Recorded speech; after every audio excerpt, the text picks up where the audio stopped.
Bienvenue à bord du vaisseau Hypersensas. Mais il est pas là, Charles III? Non, il est reparti. Mais il devait pas rester pour ce soir. Ouais, il devait rester. En plus, il est venu cet après-midi, ça s'est super bien passé. Il a beaucoup apprécié le nouveau studio, Ouais. il a mangé des haribots, d'accord. tout allait bien, mais nous, on a voulu lui faire un cadeau. Qu'est-ce qui s'est passé? On a voulu lui faire un cadeau, donc on lui a offert un comics, logique. Cool. C'est Regan qui a choisi, en plus, un comics anglais, apparemment, donc il Parfait. y avait pas de raison. Et je sais pas, il a vu le truc, il l'a super mal pris, il s'est barré. C'était quoi comme comics? Ouais, Regan, c'était quoi? V pour Vendetta.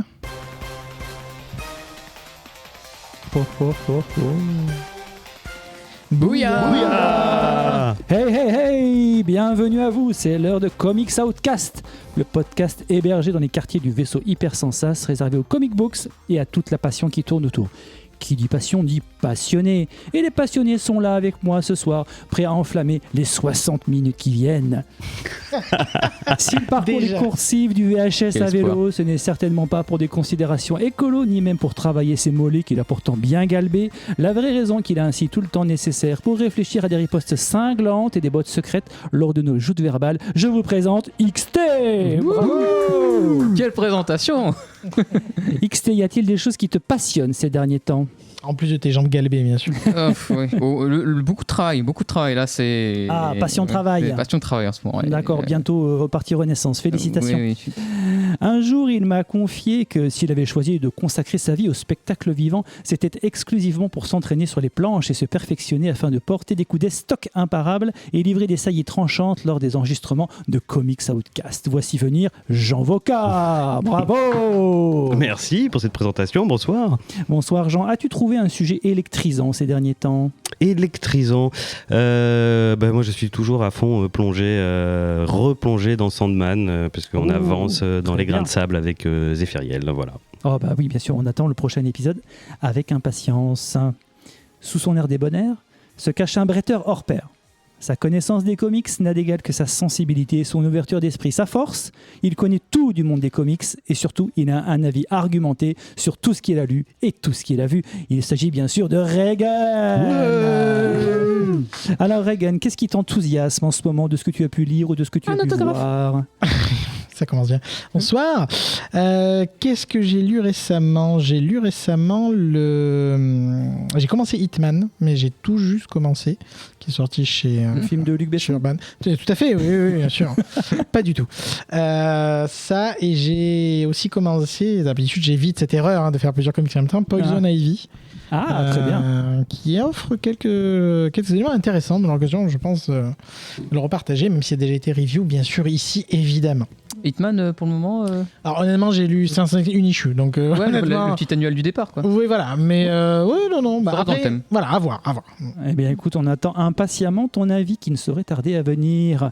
Je suis Matt Satonaka. Je serai votre hôte pour cet épisode et c'est une première pour moi. Aussi, je vous remercie par avance de votre indulgence, d'autant que j'ai été bombardé à cette illustre position uniquement pour m'empêcher de présenter ma chronique d'un comics basé sur l'univers de Cyberpunk 2077, un scandale. Entouré de bibliothèques fournies, assis dans des fauteuils confortables, à siroter quelques boissons aromatiques, nous allons ensemble aborder tout d'abord 3 revues de publications récentes, nous concentrer sur une œuvre en particulier lors de notre focus et enfin nous évader vers notre section hors les bulles pour discuter d'une œuvre en relation avec les comics, mais qui n'est pas un comic book. Je n'ai rien lu de ce qui va vous être présenté ce soir. Aussi, j'espère être votre meilleur allié pour aiguiller nos chroniqueurs et vous permettre de décider si vous allez ou non vous fendre de quelques euros pour acquérir ces illustrés américains. Comics Outcast 210, Comics Outcast 212, c'est maintenant.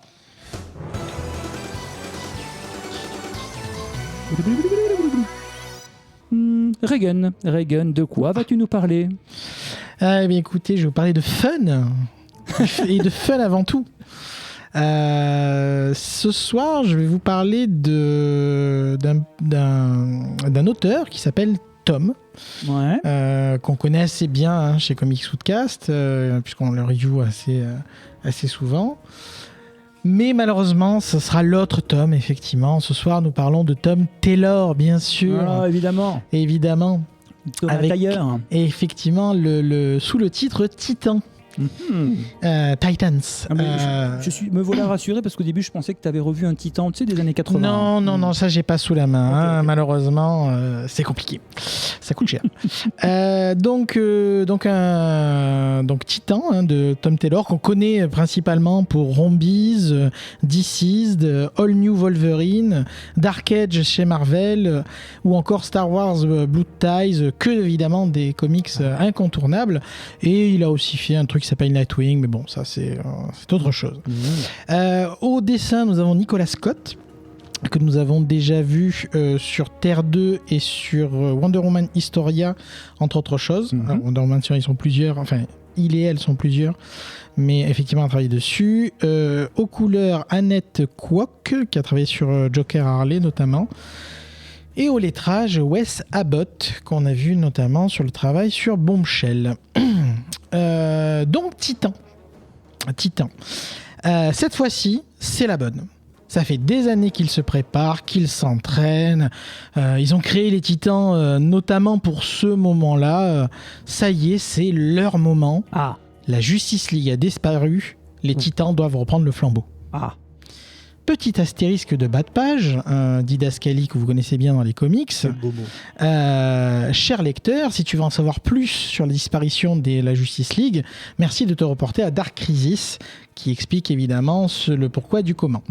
Pour autant, nous n'avons pas vraiment besoin de ce background pour savoir de quoi il s'agit. Vous avez juste besoin de savoir qu'ils ont combattu le mal et qu'ils ont disparu pour le moment. Okay. Et donc les Titans doivent reprendre le flambeau et devenir les nouveaux protecteurs de la Terre. Aucune pression donc évidemment. Mais au moment de battre le rappel, bien sûr, tout ne va pas bien se passer comme on l'entend, notamment avec la première issue qui commence sur un bang. Qui ouvre littéralement la série. En effet, pendant que le reste de la team se prépare à emménager dans la nouvelle tour des Titans, il retrouve le corps de Flash, Wally West en l'occurrence, qui vient de se faire, comme dirait l'autre, qui vient de se faire tirer dessus et meurt étendu sur le sol. Oui. Ça commence bien. Juste au moment où Wally West passe par la porte. Oh. x2. Pour faire de bonnes mesures sur une intrigue, une enquête étrange qui s'annonce, les Titans vont aussi faire face à deux menaces plus immédiates sous la forme des catastrophes écologiques sciemment provoquées tout autour du monde. Donc, qui en veut à la planète plus que de nécessaire, j'ai envie de dire, comme si elle avait besoin de ça. Et le retour de l'église de Brother Blood, un vieil ennemi des Titans, connu des plus anciens, notamment sur le run mémorable de Perez et compagnie, et Wolfman, pardon, qui, oui, s'il te plaît. Oui, quand même, qui est un vieil ennemi avec une secte limite satanique, fan de sang de démons. Le tout sous le regard désapprobateur de Peacemaker et de Amanda Waller, qui ont un rôle assez important dans cette période d'ici, puisque, encore une fois, il y a de l'éditorial derrière, mais on n'a pas besoin d'en savoir plus. C'est juste de se dire qu'effectivement, ils ont leur propre plan autour de tout ça. Toujours dans les bons coups. Exactement. Et qu'évidemment, ils voient très mal tout ce qui est électron libre de ce genre-là à faire ce qu'ils veulent dans leur coin. Et oui. Un setup, des pistes, et donc à suivre. Voilà pour le setup global de la série. Bah écoute, ça m'a l'air très bien. Alors, déjà, une information importante. Tu veux le fusil maintenant là? Non, Toff est encore parmi nous là, à l'heure qu'il est. Déjà, il y a un point important, c'est l'éditorial. C'est-à-dire qu'au moment où la série commence, DC annonce qu'il veut faire un event d'été qui va couper l'ensemble des publications pour publier des one-shots ou des two-shots, enfin peu importe, qui ne sont sans rapport avec l'intrigue actuelle. Du coup, on se retrouve avec une série de Titans qui démarre en mai et juin, issues 1 et 2. Puis cet event estival, donc Terror, je sais plus quoi, enfin peu importe. Et du coup, on ne retrouve la série en issue 3 qu'en septembre. Elle est sortie littéralement la semaine dernière, l'issue 3. Du coup, on se retrouve avec une publication assez saccadée, assez bizarre. Et si ce n'est pas idéal, c'est quand même pas pour autant, j'ai envie de dire presque une excuse au niveau de la narration, que les 3 issues soient sur 6 mois ou sur 3 mois. Enfin, ça ne doit pas empêcher l'auteur d'avoir raconté ce qu'il a raconté. Et du coup, qu'avons-nous ? C'est ça la question. Eh bien, même si c'est une ongoing, pour information, je trouve que les enjeux sont assez faibles au niveau du setup. C'est-à-dire qu'on place vraiment les pions, mais il se passe rien de plus. Vraiment, il ne s'est pas passé grand-chose au-delà des 3 premières. T'exagères. Alors, mais est-ce que tu as le sentiment qu'ils sont en train de positionner quelque chose pour l'avenir ? C'est ça. C'est-à-dire qu'on sent qu'il y a des choses à raconter, il n'y a pas de souci. Ouais. C'est pour ça que j'ai pas de problème avec la série. Mais je sais que Tom Taylor est capable de faire 18 rebondissements en 3 issues. Tu vois, enfin, il en est tout à fait capable, il l'a déjà fait. Okay. Et c'est des choses où il se lâche plus, en fait, tout simplement. Donc là, c'est un peu plus setup, c'est posé. Mais j'ai pas de souci avec ça. Pour une ongoing, toujours pareil. Parce que très clairement, si c'était une mini en 6, on serait pas dans la merde, je vous le cache pas. Donc, en gardant ça en tête, c'est sympathique. C'est surtout en devenir, vraiment voir où on va aller, qu'est-ce qu'on va mettre comme évolution. On voit clairement un twist de fin, bien sûr, à l'issue 3, comme souvent, pour essayer de rebondir déjà sur la suite. Mais pour l'instant, c'est assez sage, ce qui n'est pas un reproche. Mais pour l'instant, voilà, on attend vraiment de voir venir où on va. Donc simple, mais efficace, voire fun, comme diraient certains que nous connaissons. L'intrigue autour de la Wally fait un petit peu ambiance mort de Doctor Strange, pour ceux qui l'ont lu. Ce côté enquêter sur sa propre mort. Donc pourquoi pas, honnêtement. Encore une fois, c'est très tôt, on a très peu d'infos autour de ça. Côté dessin, je voulais signaler que Nicolas Scott a un style assez intéressant, je trouve, notamment sur les personnages. C'est-à-dire qu'elle arrive à vraiment rendre très humain. Il y a des visages, il y a des nez, il y a des oreilles, enfin... Dans le sens où c'est pas lisse. Oui, je vous vois arriver, évidemment. Cool. Ce n'est pas lisse. Il y a des ondes sur les visages. Voilà, ce n'est pas lisse. Il y a des ethnies, il y a des styles visuels très différents d'un personnage à l'autre. Est-ce qu'il y a des décors ? Et il y a des décors en plus, effectivement. Le point décor est bien là. Et donc, ça donne vraiment un peu de corps à ces personnages qui accompagnent bien le fait que sur ces 3 issues, on développe évidemment avant tout les premières relations entre les personnages pour essayer de placer tout ça. Donc, c'est peut-être un peu moins percutant et fun que je m'attendais, comme peut le faire Tom Taylor, comme on nous le dit à chaque fois, mais ça c'est mérité dans le sens où c'est une ongoing, il prend son temps, j'ai pas de souci avec ça, donc c'est sympa. J'en attends plus pour la suite, par contre, voilà, une fois que le setup est placé, mais pourquoi pas ? Franchement, pourquoi pas ? Parfait, merci beaucoup. J'ai une question avant de passer la parole à ces messieurs. On trouve tout le roster des Teen Titans. Alors, je ne l'ai pas précisé, effectivement. C'est le roster classique, effectivement. Ouais, voilà, donc, ça, on a Starfire, on a... J'ai vu qu'il y avait Raven. Raven, effectivement. Il y a Beast le même Boy. que ceux de Marv Wolfman, en effet, qu'on avait à l'époque. Alors, oui, il n'y a pas de Terra et ce genre de choses, mais oui, tout à fait. C'est le classico-classique, oui, effectivement. Ouais, très très bien. On est donc en terrain connu, oui, tout à fait. XT, qu'en as-tu pensé ? Alors moi du coup j'ai un peu le même avis, même ressenti global final, c'est-à-dire que c'est très sympa. Par contre ce que je noterais c'est un début plutôt explosif, c'est-à-dire que les 4 premières pages je les trouve vraiment super sur la manière dont ça amené.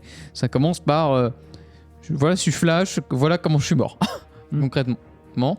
C'est littéralement les premières pages. Niveau spoil, on peut pas faire. Voilà. Et en fait, c'est très bien amené parce qu'il dit, non mais je suis Flash donc je peux esquiver les balles, mais je suis mort d'une balle. Et en fait, d'un coup, il pose des intrigues directement qui font on s'attend déjà à un truc sympa. En fait, on se dit tiens, mais pourquoi il arrive à soulever un mystère.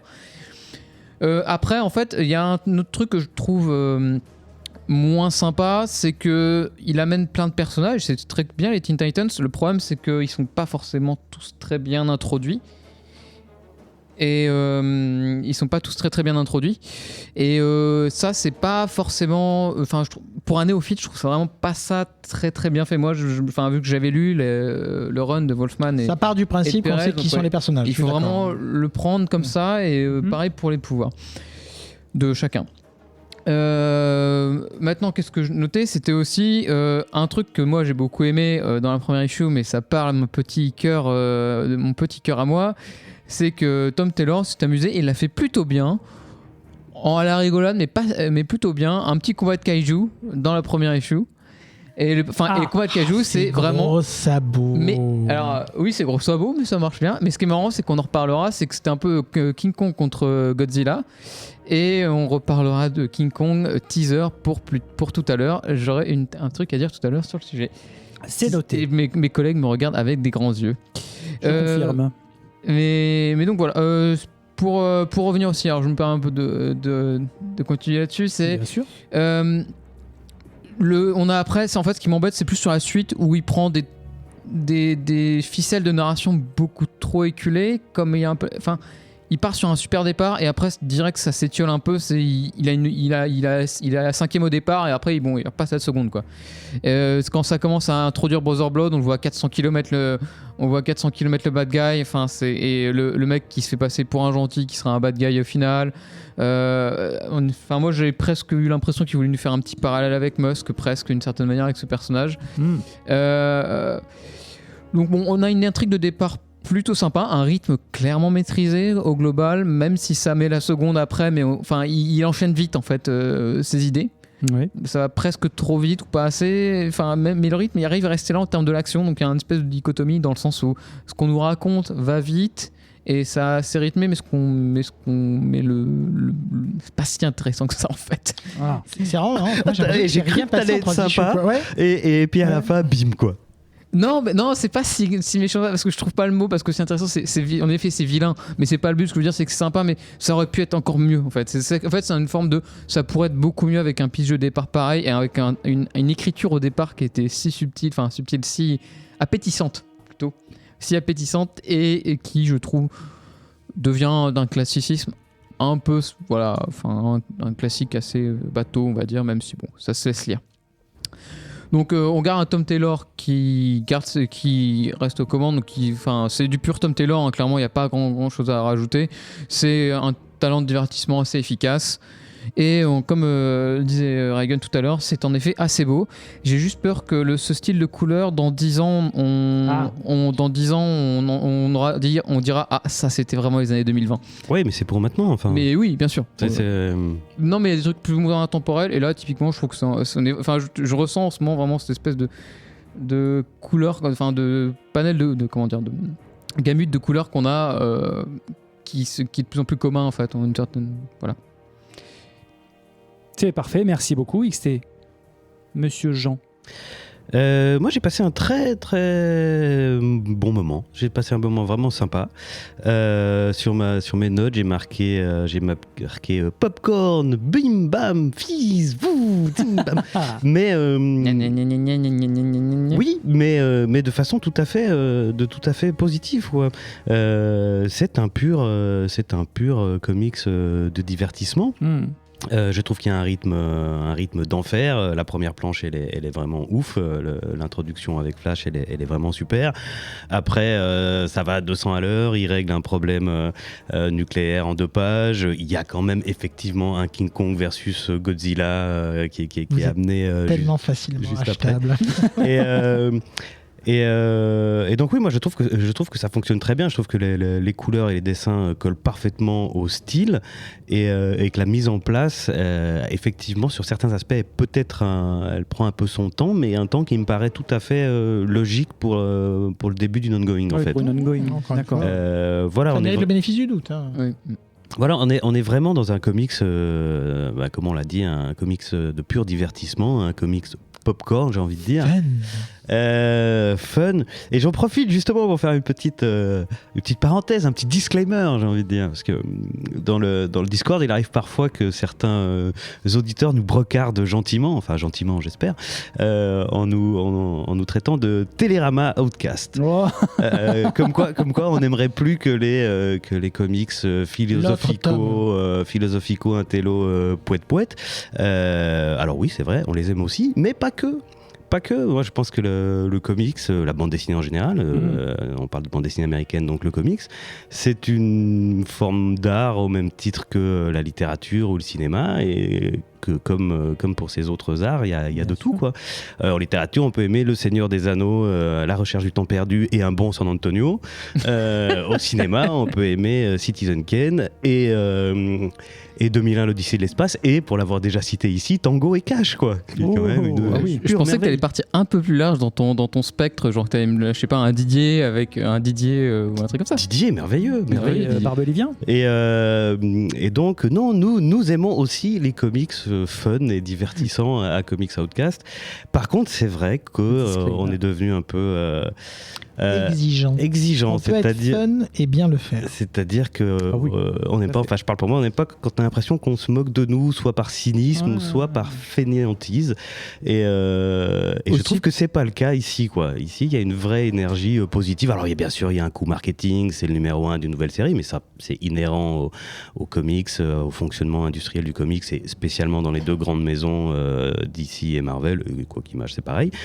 Donc oui, bien sûr, il y a du marketing, il s'agit de vendre, mais je trouve que c'est fait avec intelligence, avec énergie, et que c'est très chouette. Et moi, typiquement, il se trouve que je lis plus d'Ongoing parce que j'ai plus le temps. J'essaie juste de me tenir au courant de ce qui se passe sur Spider-Man, mais si je lisais encore des Ongoing, je pense que c'est quelque chose que je continuerais parce que voilà, c'est vraiment un truc, C'est un bon popcorn, un oui. vrai moment sympa.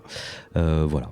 Merci beaucoup, Jean. Et je vais rebondir sur la fin de ton intervention. La question que je me pose, puisque je le rappelle, je n'ai pas lu cet ongoing encore, est-ce que l'amusement, le fun, se fait au détriment de la subtilité de l'intrigue ou de la profondeur de l'intrigue ?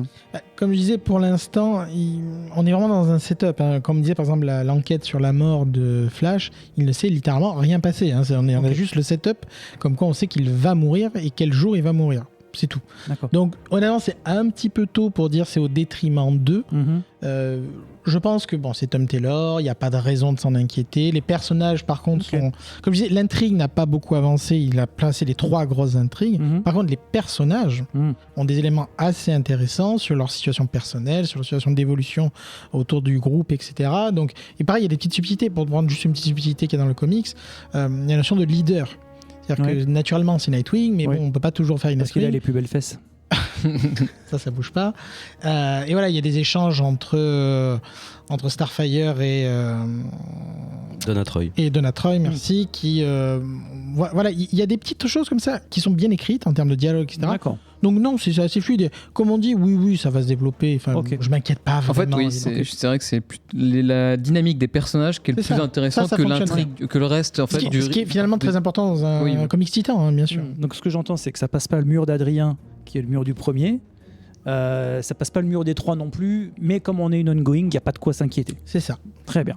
Dernière petite question, à votre sens, quel est le public visé ? Parce que les Titans, c'est censé être une équipe qui est plus jeune, qui est plus dynamique, etc. Est-ce que vous pensez que la description que vous m'en avez faite et peut-être les faiblesses que vous avez pu sentir, ça tient au fait que le public visé est un public peut-être plus jeune, on va dire ? Honnêtement, de nos jours, il n'y a plus beaucoup de comics qui s'adressent aux jeunes de toute façon. Enfin, il faut être lucide là-dessus. Ouais. Donc, on s'adresse forcément à minima à du ado plus, voire plus. C'est ce que je disais au niveau des personnages. Donc, si on les connaît pas, ils ne sont pas présentés malheureusement. Ce sont censés des personnages qu'on est censé connaître. Okay. Donc voilà. Donc c'est pas un titre introductif. Hein.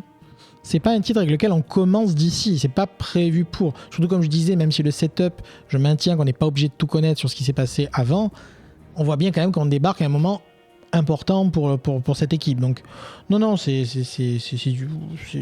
s'adresse à des gens qui sont déjà un peu dans le milieu, hein, évidemment. Mais je pense que, encore une fois, on vous l'a déjà dit pour différentes reviews ou des focus sur le sujet, le comics, au bout d'un moment, il faut se lancer. Bien sûr que vous n'aurez pas toutes les clés, bien sûr que certains éléments vont vous paraître pas clairs, etc. Tout c'est clair petit à petit, vous rattrapez, vous découvrez les personnages. Ouais, c'est bien fichu. C'est pas didactique, mais clairement, je pense qu'il n'y a pas de souci non plus majeur à le lire.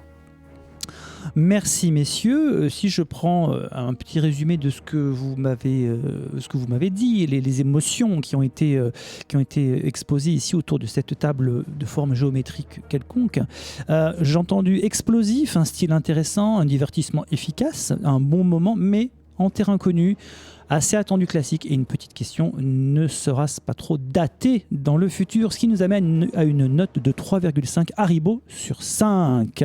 Deuxième revue, dis-nous XT, de quoi vas-tu nous parler? Oula. Je ne saurais même pas par où commencer cette introduction. Le nom. Alors, aujourd'hui, je vais vous parler d'un comics De cow-boy. oui, Écrit avec un 0 à la place du O, je précise. voilà, donc de Kikou lol, mais pas si Kikou que ça et pas si lol que ça non plus. Je vais vous parler d'un comics écrit par James Tynion Force, et ce qui n'est en général pour moi un peu pas hit or miss, mais c'est à dire qu'en fait j'ai souvent la peur avec lui, c'est de tomber sur des giclées de texte qui sont interminables, alors que j'aime bien, hein, j'adore en général, hein, mais de temps en temps certains de ces comics sont assez intimidants, et celui-là l'est aussi, mais pas de la même manière. Donc c'est dessiné par Fernando Blanco, et aux couleurs on a Jordi Belair. Heureusement que c'est pas Blanco aux couleurs, hein, ça aurait été un petit peu pâle. Ouh là là. Alors moi il y a un truc que j'ai noté et qui m'a fait... Et le titre? J'ai pas de titre. Alors comment prononcer ce titre? W0, non, World 3. Donc c'est bien le titre du comics avec écrit en mode Kikou, c'est-à-dire W0RLDTR33. Donc première page qui m'a marqué, qui m'a tout de suite mis dans le thème, et ça c'est vous pouvez avoir la référence si vous avez joué au jeu vidéo qui s'appelle I Have No Mouth and I Must Scream, qui est un jeu vidéo sorti dans les années 90, qui est un point and click d'horreur, qui est un super jeu que vous pouvez certainement acheter sur GOG pour une valeur de 2 balles ou quelque chose comme ça. Si vous avez l'occasion, c'est très bien. C'est sorti en quelle année?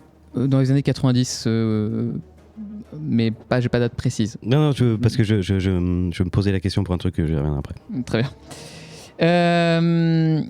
Donc, le comics commence, première page, une femme complètement nue, tatouée. On la voit voler l'ordinateur d'une dame décédée à côté. On ne sait pas pourquoi elle est morte, mais bon, cette personne semble l'avoir tuée.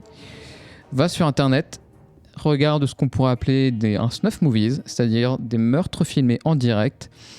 Et on donc voit 2 personnes être tuées avec une GoPro. Et on voit quelques pages plus tard que c'est un jeune homme qui les a tués à la GoPro à la tête quand il se regarde dans le miroir. Sur le dark web. Sur le dark web, ouais. Le comics, tant que j'y suis, le comics décide de chapitrer avec chaque personnage. C'est-à-dire que on va nous dire personnage A, personnage B, personnage C. À chaque fois, il précise quel est le personnage qui va être mis en scène comme un chapitre. Et là, le nom du personnage, c'est Fear, et qui s'écrit PH34ER. Et pas PH. Pardon, ce qui n'est pas mon pseudo, heureusement. Hashtag LOL. Voilà. Donc voilà, on commence là-dessus, on se dit, oula, déjà, on se dit, ouais, dans quoi j'ai mis les pieds, parce que on s'attend, déjà, d'une forme de snuff movie, on s'attend pas forcément à ça. Donc bon. Ensuite, on suit un personnage d'Ellison qui sera important. Donc, et pareil avec le nom qui apparaît. Apparaît en chapitre. À la Stephen King en fait. Très certainement, je manque de culture de Stephen King. Ne pas taper, s'il vous plaît. On fera personne ici. Et donc, on a elle et Fausta qui sont dans une voiture. Fausta, on comprend que c'est une journaliste et lui est dans une boîte de podcast. Coucou. Ah.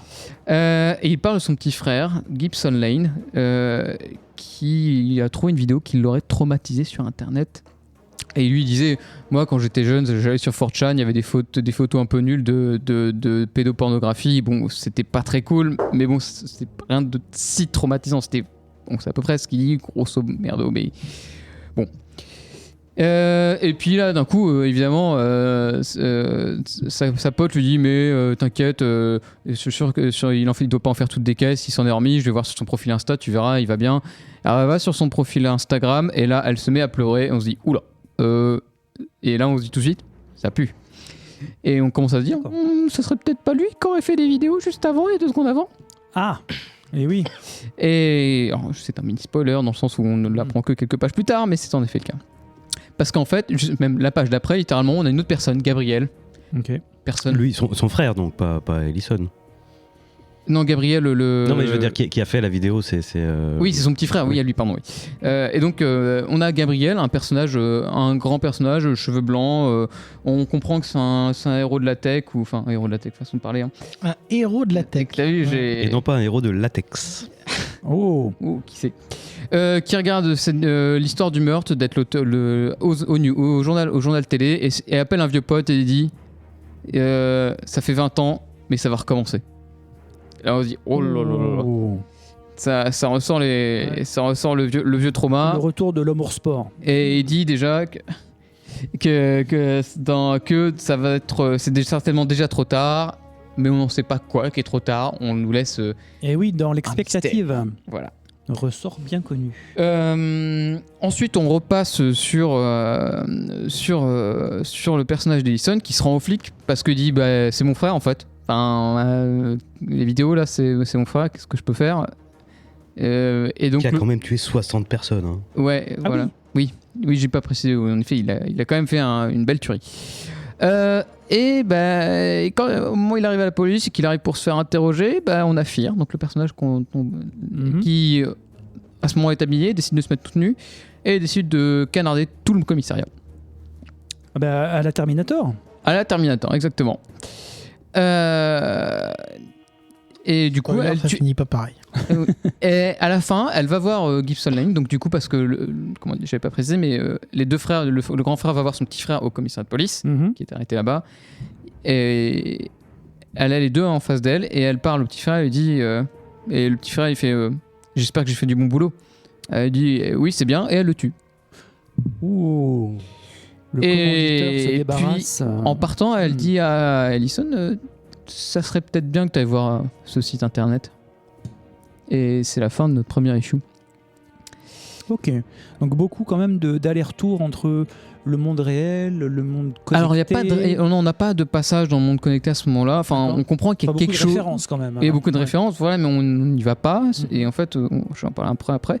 C'est vraiment, on ne sait pas trop comment ça arrive tout ça. Il y a quand même un élément mystique hein, dans le. Ah. Oui. Je veux dire, juste avant qu'elle le tue, elle lui montre son téléphone. Ah oui, elle montre son téléphone avec des vidéos. Et lui, pendant une seconde, il devient tout vert, monstrueux. Les écrans ont l'air d'avoir des pouvoirs. Exactement. Voilà. Et donc après, pour continuer là-dessus, en fait, évidemment, on a Fausta la journaliste qui est présentée comme un peu la journaliste un peu véreuse, un peu chercheuse de scoop, Disons qu'elle profite des amis. Ouais, elle profite des malheurs de ses amis, on va dire, voilà. Assez cynique, quoi, on va dire. Et donc elle va tout faire, elle va aller chez Gibson Lane pour aller choper ses affaires et pour voir ce qu'elle pourra trouver comme information éventuellement sur lui et puis les infos. Oui. Et donc ensuite on a une autre forme de personnage qui commence à passer avec. On a deux nouveaux personnages qui nous sont introduits, qui sont un homme et une femme, qui sont on comprend qu'ils sont du FBI, hein, clairement, qui arrivent au commissariat de police et qui voient tout le bordel et ils font OK, il y a un problème. Il y a un problème et voilà. On nous a introduit un peu ce personnage un peu comme ça, on nous fait comprendre sur du FBI. Bref, c'est juste une introduction un peu rapide. Et en parallèle, on a aussi notre ancien Gabriel qui dit ça s'est passé à tant de temps, qui va aussi chercher un autre de ses potes qui s'appelle Yoshi. Ils commencent à monter leur team, ils team up tous ensemble, en train de monter plein de gros PC les uns côté des autres. Ça sent la testostérone. Voilà, c'est ce que je veux dire. Ça sent la testostérone et la LAN et la transpiration. Donc voilà, on a un peu ces différents angles de vue et donc en fait. Qui se chevauchent un peu les uns les autres. On a Fausta qui continue d'enquêter dans la maison de Gibson Lane. En même temps, il y a Fear qui s'invite aussi dans la maison derrière et qui ne la tue pas, mais qui la laisse fouiller. On ne sait pas trop pourquoi. Et on se rend compte que Fausta, à un moment, va commencer à regarder l'ordinateur de Gibson Lane, donc le petit frère, et va commencer à regarder une vidéo d'un site internet qui va en effet devenir complètement mystique. Enfin, elle s'est fait un peu... Alors, comme si elle-même était devenue vidéo, enfin un peu buggée quoi. Oui, du glitch, elle devient toute verte, elle est un petit peu tordue. Voilà. illuminée. Et eux sont derrière, Fausta et les deux. On a deux autres, j'ai oublié de préciser, mais on a d'autres personnages du coup qui semblent être Il y a du l'équipe monde de Gabriel là-dedans. qui sont à côté de sa maison. En fait, ils sont 3 équipes différentes. Il y a Fear, elle et 2 autres personnages qui sont de l'équipe de Gabriel, qui est là et qui disent bon, on fait quoi, on la sauve ou pas, parce qu'elle c'est déjà foutu pour elle, quoi. Elle va voir la vidéo et puis elle va devenir berserk. On comprend que c'est la vidéo, Ah, d'accord. quand on la regarde, c'est ça qui rend les gens complètement tarés. Mais désolé d'agonir tout le monde de référence, mais ça fait penser à Ring, quelque chose comme ça. Tu regardes la télé et tu as une sorte de malédiction. Enfin, depuis le début que je t'entends parler, je n'entends, et pour ne pas l'avoir lu, que des références à des œuvres externes, Alors, au moins des ressemblances. Oui, alors tu peux le voir comme ça, bien sûr. C'est vrai que c'est pas quelque chose D'évident quand tu le lis. Non, D'accord. c'est pas quelque chose de nouveau, ce que je veux dire. C'est D'accord. pas. D'ailleurs, enfin, ce sera un de mes reproches d'une certaine manière à un moment. Donc ensuite, en fait, à la base, ce que les potes de Gabriel étaient venus faire, c'était pas suivre cette fille-là, hein, pour la sauver. À la base, ils étaient juste là pour cramer la maison, pour enlever tout ce qui était preuve, etc. Alors, pour éviter certainement que d'autres personnes récupèrent des choses. Mhm. Et Gabriel, en parallèle, lui, ce qu'il fait, c'est qu'il va sortir Ellis du commissariat. Il va ensuite faire en sorte de l'interroger, de faire en sorte d'être sûr, donc Ellis, le grand frère, Oui. d'être sûr qu'il n'ait pas été contaminé, lui, par cette vidéo. Et voilà. Et lui, en parallèle, quand il part, il fait sauter le commissariat et s'enfuit, alors qu'il y a l'FBI à côté qui était en train d'essayer de les récupérer. Ok. Le concept de vidéo virale prend tout son sens. Ouais, alors justement, ouais. Et en fait, ce qu'on nous parle beaucoup, et je l'ai pas trop évoqué tout de suite, c'est qu'en fait, il y a une vidéo dans ils expliquent un coin d'internet que eux, il y a 20 ans, l'équipe de Gabriel, auraient trouvé et qui aurait déclenché quelque chose de similaire, mais Ok. qu'ils auraient réussi à cacher, sceller dans les fonds de l'internet. L'Undernet. Voilà, Et que ça voudrait ressortir, clin d'œil, clin d'œil. exactement. Donc on reste une intrigue un peu comme ça, un peu mystico, techno, ouais, d'accord. Techno-mystique. Ouais, techno-mystique. Technomystique, parfait. Donc le dessin, je commencerai par le dessin que j'ai trouvé vraiment plutôt chouette. On a vraiment, surtout le côté artistique de nos personnages, ils sont vraiment très bien caractérisés, je trouve, au niveau du dessin. Mhm. Et ça, je trouvais ça pas mal. C'est quelque chose Important. que je vais trouver bien fait, malgré un manque de fond de temps en temps, comme certains. Oh, pourront- Comment ça, manque de fond? Il y a pas de tout le décor, temps, c'est ça pas que tu tout veux le temps. dire? Il y en a, mais pas tout le temps. Non, il n'y a pas de décor, c'est ça que tu veux dire? Il n'y a pas de fond? Ah, Ah, si, mais c'est pas. J'avais mal compris. Il y a pardon. pas toujours, c'est pas toujours le même Il effort y a que toujours le d'autres fond et la forme. hein. que certains pourraient faire. Alors l'intrigue est plutôt plaisante. J'ai trouvé les premières issues super et on part sur justement ce côté un peu technico-mystique justement, Mhm. jusqu'à ce que ça devienne trop technico-mystique justement. C'est un peu, en fait, je suis un peu partagé en fait. Trop de technico-mystique, tue le Exactement. technico-mystique. C'est qu'en fait, Dites-le 5 je fois trouve très rapidement. les intrigues et les personnages tellement fascinants à voir et dans leurs actions, mais l'intrigue de fond, je la trouve, comment dire, un peu conne. Petite Ah. question, c'est une ongoing ou c'est une J'allais maxi? poser la même, oui. Je ne sais plus, tiens, j'avais Parce que vérifié. ça peut changer mais- pas mal de choses. mais du coup, oui. ouais. Je ne sais plus ce que j'avais regardé, mais je crois que. Continue. mais- je veux savoir. Du coup, en fait, ces personnages me fascinent. Les personnages en eux-mêmes, leur côté, mais la ficelle du je ressors le truc qui était caché dans l'internet, et malgré ce que je vois ce qu'il essaye de faire, je la trouve trop grosse, très. Enfin, j'ai du mal à avoir une. Je sais que c'est pas. Enfin, ça dépasse ma suspension d'incrédibilité personnelle. Voilà, on va dire ça comme ça. C'est-à-dire dans le, ça te semble trop énorme, pas suffisamment réaliste. Pas... Ouais, il y a un côté où j'arrive pas à attacher à ce fantastique-là. En fait, à ce fantastique-là. C'est personnel, c'est-à-dire que je. Ah oui, oui, bah, je- on est là pour chercher ça. hein. Je lève un peu les yeux parce que c'est l'idée d'avoir un problème de suspension of disbelief quand on lit du comics. Alors, Mais oui, je comprends que parfois En fait, ça marche, parfois ça marche pas. Je pense que c'est parce que alors là, c'est un peu la déformation professionnelle, c'est que je travaille, je fais de l'informatique et je Mais travaille c'est sur pas un internet. fichier et à c'est vie pas. qu'il utilise, personne n'y croit, tu vois, ce genre de Et du choses. coup, non, mais pas à ce point-là non plus. Non, mais si tu veux, c'est la C'est manière. codé en point dot. Voilà, et en fait, le côté vidéo qu'on va regarder et qui te brainwash aussi, pareil. Alors comme le soulignait Matt, c'est un peu le côté déjà vu, déjà entendu. Et je trouve, et en fait, j'ai pas réussi à mettre les mots que je voulais sur ce que j'aime vraiment, hormis les personnages et leur caractérisation. le début d'intrigue un peu complot global caché. Et ça, c'est plutôt la partie complot global caché que je trouve moins bien traitée, comparé à ce qu'on pourrait lire dans Department of Truth, que je trouve bien mieux exécuté.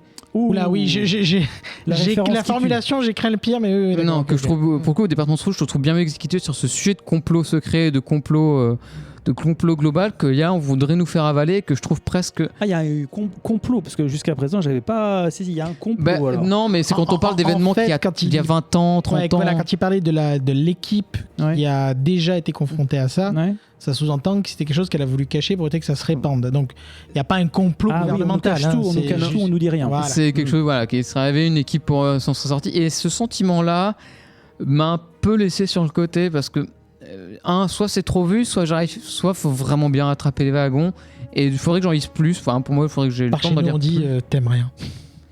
Non, parce qu'en fait j'ai globalement bien aimé. Je plaisante parce que effectivement je sens ta difficulté interne à trancher. Oui, voilà, mais en fait ce qui m'accroche, ce qui ne lui empêche pas d'être tranchant. Tout à fait. Mais du coup, par contre, vraiment, le dessin, vraiment, il y a des dingueries. Enfin, il y a vraiment des idées superbes de mise en scène à des moments. Ils osent aller au bout de leurs idées. Et ça, il y a plein de choses à retenir là-dessus, sur la mise en scène, sur comment les choses sont racontées.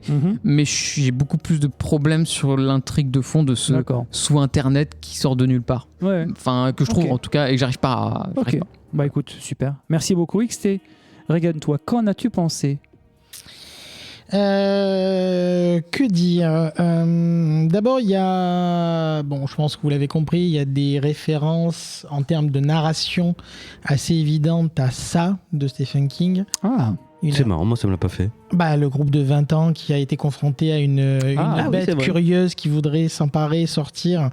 Et qui... oui, c'est vrai, c'est marrant, j'ai pas écouté plein de trucs, mais pas ça. Non, mais tu vois, il n'y a pas de souci. Est-ce qu'ils finissent tous par coucher ensemble alors qu'ils sont adolescents ? Alors, on n'en est pas encore là, mais certainement qu'il y a eu des éléments, oui. Donc, ce petit côté, effectivement, il faut donner un petit côté déjà vu, même s'il y a quand même des différences notables. Je trouve aussi que le pitch me fait beaucoup penser à une autre série qui était de Warren Ellis, qui s'appelle Injection, qui est sortie en VF, qui était encore plus tordu en termes d'écriture. C'est pareil, c'est des notions d'IA qui prennent vie, qui voulaient commencer à prendre le contrôle du monde, etc. Enfin, avec plus de côté mystique d'ailleurs. Donc on retrouve un peu, je trouve, ce principe-là. Donc c'est pas inintéressant, clairement, mais il y a vraiment cette question, comme je disais, mais c'est en combien, on va où ? Ça peut marcher. Mais il faut vraiment qu'il sache où il va. Enfin, pour moi, tu fais pas une ongoing avec ça déjà. Donc, à voir. Ça fonctionne. Ça reste assez classique au final, le trip technologie, une force quasi mystique informatique qui commence à... Le cobaye, tu vois, ce genre de choses. Voilà, pour les plus vieux. Tout ça, c'est des sujets qu'on a déjà vus, qu'on a assez souvent vus, mais... Une nouvelle de Stéphane. Je pense pas que ce soit une force informatique, hein, mais bon, bref. Alors non, c'est juste que c'est lié forcément à l'informatique. Est-ce que c'est des extraterrestres coincés dans l'Underweb ? On n'en sait rien pour l'instant, à l'issue où j'en étais. Sachant qu'on en est à la 6, je crois. On a 5 pour le moment. De publier, sachant que nous, on s'est arrêté à la 3, bien sûr. Donc, à voir. C'est pas désagréable. Au niveau du dessin, c'est effectivement assez efficace, mais je trouve ça, en fait, assez sage la plupart du temps, mais avec des grosses fulgurances. C'est-à-dire qu'il y a certaines pages, notamment les pages avec les glitches, les pages avec tout ça, où tu sens que le dessinateur se fait, je me fais un petit peu plaisir, hein, je vais y aller. Et du coup, ça donne des pages vraiment très belles, avec des belles idées de mise en scène. Mais ça fonctionne bien. Le graphisme fonctionne effectivement plutôt bien. Donc, sympathique. Encore une fois, vu l'auteur, on peut donner le bénéfice du doute, encore une fois, même s'il faut se méfier de ce genre de choses. Mais voilà, on est quand même en terrain connu. Voilà, c'est surtout ça, même si ça fonctionne. Merci Regan. Jean. Je vous trouve très dur. Ah. Je vous trouve très dur. Moi, j'ai beaucoup aimé. Et j'attends la suite.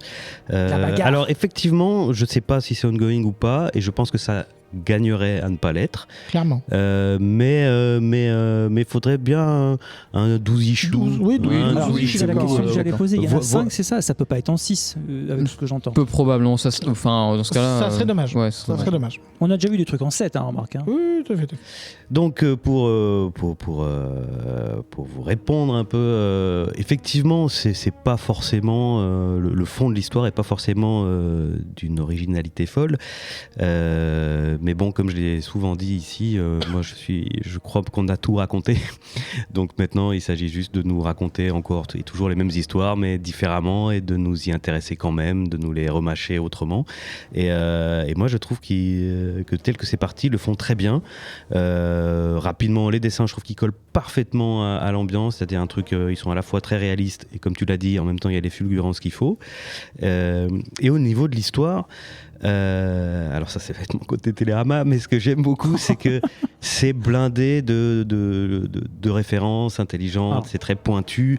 Et, Est-ce que ça joue pas contre, est-ce que ça met pas un but contre son camp en citant toutes ces références-là? Est-ce que ça étouffe pas moi, je trouve intéressant. ça va.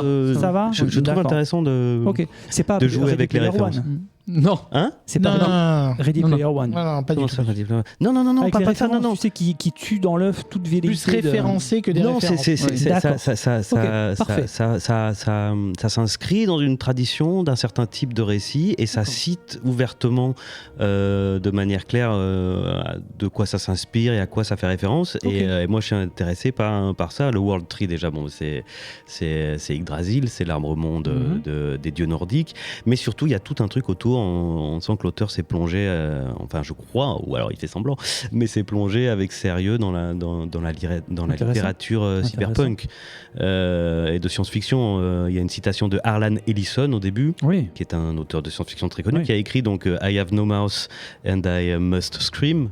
Et je demandais le truc parce que moi je connaissais pas le jeu, mais tu connais jeu. l'auteur du coup. Mais je me suis demandé, moi j'ai instantanément pensé, on est dans ce genre à Matrix, à la scène où Neo est interrogé et que sa bouche disparaît au moment où il veut crier. Donc on a un personnage en plus qui s'appelle Ellison, on a un personnage qui s'appelle Gibson, qui peut être qu'une référence à William Gibson, le père, tout simplement le père du cyberpunk avec le neuromancien qui a inventé l'idée de cyberspace. Il y a plein de choses comme ça. La séquence dans le commissariat, ça ne peut pas ne pas être une référence à Terminator, ce tueur qui vient dans un commissariat chercher des gens et qui bute tout le monde.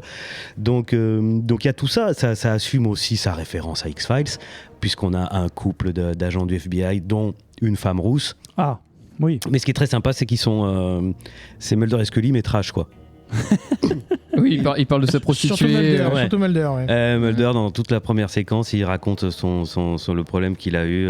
Il a un problème de service client. Il a un problème de service client avec des prostituées et donc il a fait fermer la maison de passe, on va dire, en question. Et tous ses potes lui en veulent.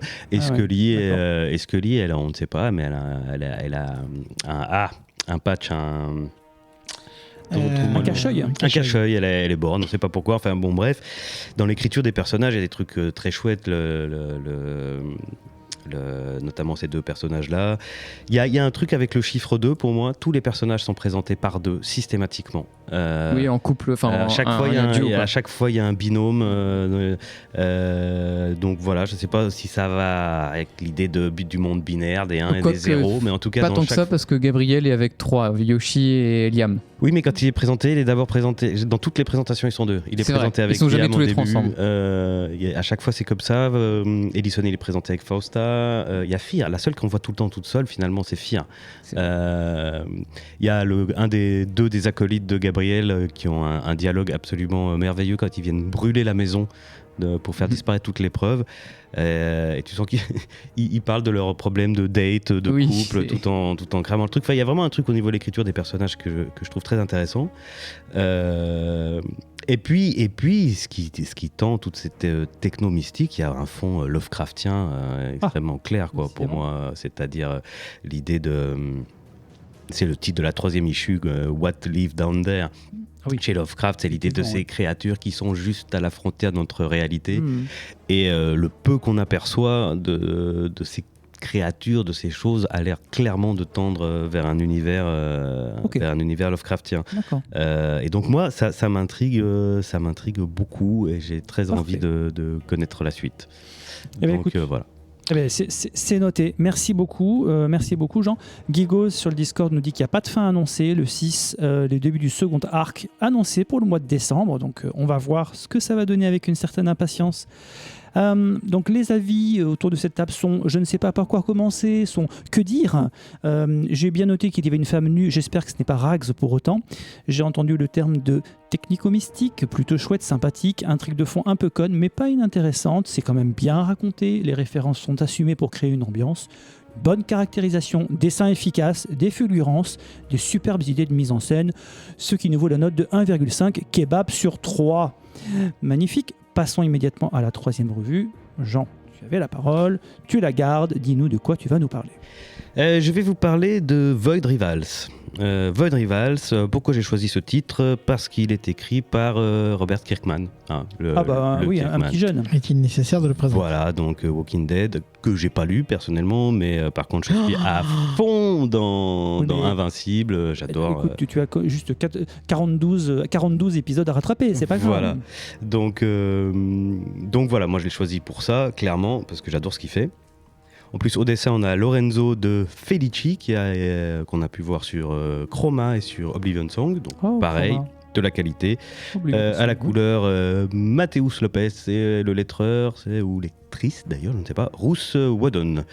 J'ai beaucoup hésité sur la façon dont j'allais vous présenter ce titre, parce qu'en fait, donc c'est une nouvelle série, écrite par Robert Kirkman. Il y a une surprise. Il y a une surprise au milieu de la première issue, un coup marketing, soyons clairs. Pas un rebondissement. Mais voilà, et qui est traité d'une façon un petit peu, à mon sens, étrange, et on y reviendra après. Et c'est pour ça que j'ai choisi finalement de d'abord vous raconter relativement rapidement les 3 premières issues sans vous parler de la surprise intégrée. Nous t'écoutons. Donc pour faire un résumé global, voilà la situation. Il s'appelle Darak, c'est un pilote agorian. Elle s'appelle Solila, c'est une pilote zertoriane. Ils se sont crashés sur le même planétoïde, au milieu de nulle part. Et bien que leur peuple soit des ennemis héréditaires absolus, Darak et Solila vont devoir s'entraider pour survivre et espérer quitter ce roc inhospitalier. Donc la première issue démarre directement sur le crash de Darak. On apprend qu'au moment où il a été attaqué par le vaisseau zertorian, il a été pris dans le champ gravitationnel d'une comète qu'il a envoyé valser dans un secteur paumé de l'univers.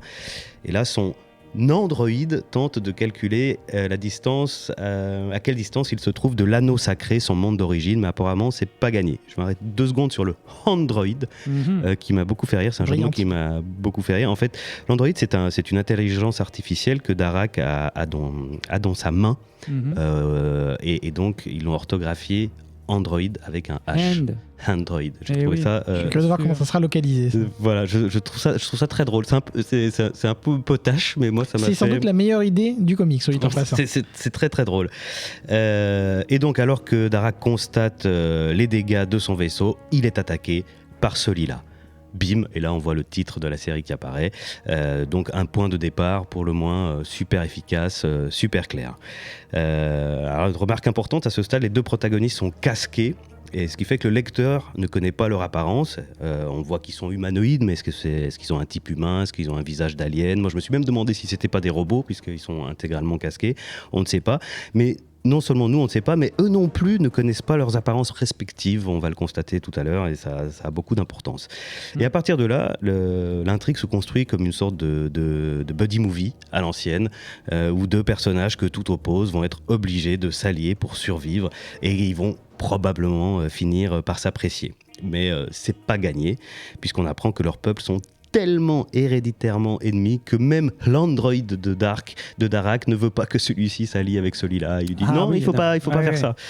Et il va s'installer une dynamique que j'ai trouvée vraiment très sympathique entre les 2 personnages, entre rivalité et entraide. C'est Darak le premier qui rompt les hostilités et qui tout du long de l'histoire est celui qui est le plus enclin à s'allier, là où Solila est beaucoup plus prise de doute et résiste à cette idée. Mais enfin bon, il faut survivre, et donc il décide d'essayer de de réparer le vaisseau de Solila avec les pièces du vaisseau de Darak pour pouvoir s'échapper. Ils constatent au passage que leurs technologies sont étrangement compatibles pour deux peuples antagonistes. Okay. Ils mettent ça sur le dos de l'espionnage industriel. Je trouvais ça assez drôle. La réparation tourne mal, il y a tout qui explose. Solila s'en va en disant que Solila s'en va dépitée et elle revient en disant qu'elle a trouvé un truc incroyable et elle emmène Darak le voir. Ce truc incroyable, en l'occurrence, c'est un vaisseau. À moitié caché, craché sur le planétoïde lui aussi, et soudain ce vaisseau se met en mouvement, se modifie sous leurs yeux, se transforme en robot. Un robot qui est manifestement complètement perdu, qui était endormi là depuis très longtemps et qui commence à monologuer en regardant, en analysant depuis combien de temps il est là. Il se dit mon Dieu, ça fait des millions d'années que je suis là. Oh mon Dieu, qu'est-ce qui m'est arrivé? Oh ben il faut que je m'en aille. Et il se retransforme en vaisseau et il s'en va et il les plante là. D'accord. Voilà. Et il laisse nos deux amis. Donc en fait l'intervention de ce petit passage avec ce robot fondamentalement ne sert à peu près à rien.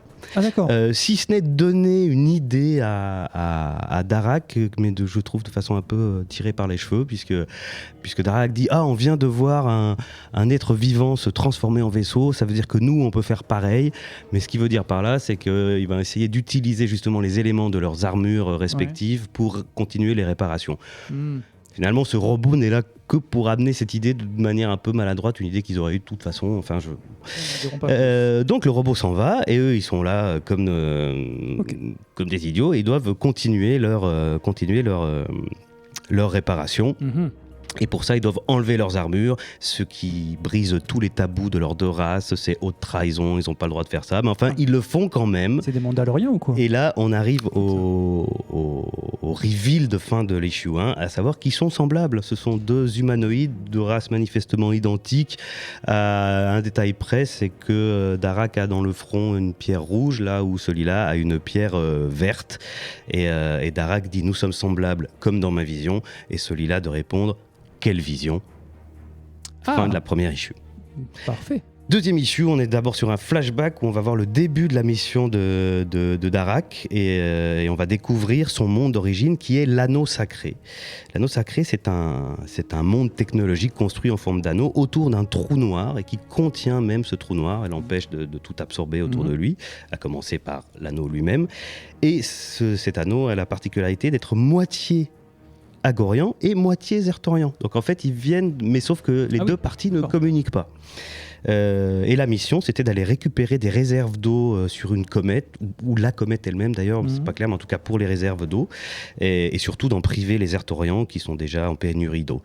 Au passage, il y a un échange très tendu entre Darak et son père. En gros, son père lui dit « Il n'y a que le fait que tu partes pour la plus importante des missions qui te fait échapper à ma colère. Reviens victorieux ou ne reviens pas. » Donc ambiance, hein, décidément Kirkman aime bien les relations père-fils compliquées. Il y en a d'autres, il y en a d'autres. CF invincible. Hashtag Jeff. Hashtag Jeff. Là-dessus, il part pour sa mission, il perd connaissance, et ce qui est normal quand on échappe à l'horizon des événements. Et là, il a une vision qui sert aussi à nous raconter toute l'histoire justement des deux peuples, à savoir qu'à l'origine, il y avait bien deux planètes, déjà en guerre, des millénaires et des millénaires et des millénaires avant, autour d'une étoile qui était en train de mourir, donc qui allait devenir le trou noir. Donc les deux civilisations, elles ont été forcées de travailler ensemble, un peu à l'image de nos deux héros, pour survivre. Elles ont construit pendant des millénaires l'anneau sacré ensemble, et donc elles ont contenu le trou noir, sauf qu'après, le conflit entre les deux civilisations est revenu, et elles se sont coupées l'une de l'autre complètement. Tout n'est devenu que mythe, que légende, où chacun a raconté des choses affreuses sur l'autre race, et ça a entretenu cette guerre dont on ignore même les protagonistes ne se rappellent plus la raison. Mais la voix dans cette fameuse vision de Darak nous dit que l'arrivée imminente de Goliath, qui fut l'arrivée imminente de Goliath nécessite que ce qui fut un redevienne un tout au risque de périr. Et c'est la fin du flashback. Très beau. Retour au planétoïde, Darak et Solila, là je vais accélérer, ils sont sous le choc de cette révélation, parce que pour eux, enfin, ça veut dire qu'on leur cache tout, on leur dit rien et qu'il y a quelque chose d'énorme. Hashtag fake news. Voilà. Ok, Jacques Dutronc. Bref, ils réparent leur vaisseau, Ils quittent la planète. À peine ils ont quitté la planète, ils se font capturer par un vaisseau astéroïde et ils sont faits prisonniers par une créature mi-porc, mi-reptile et remi-porc derrière.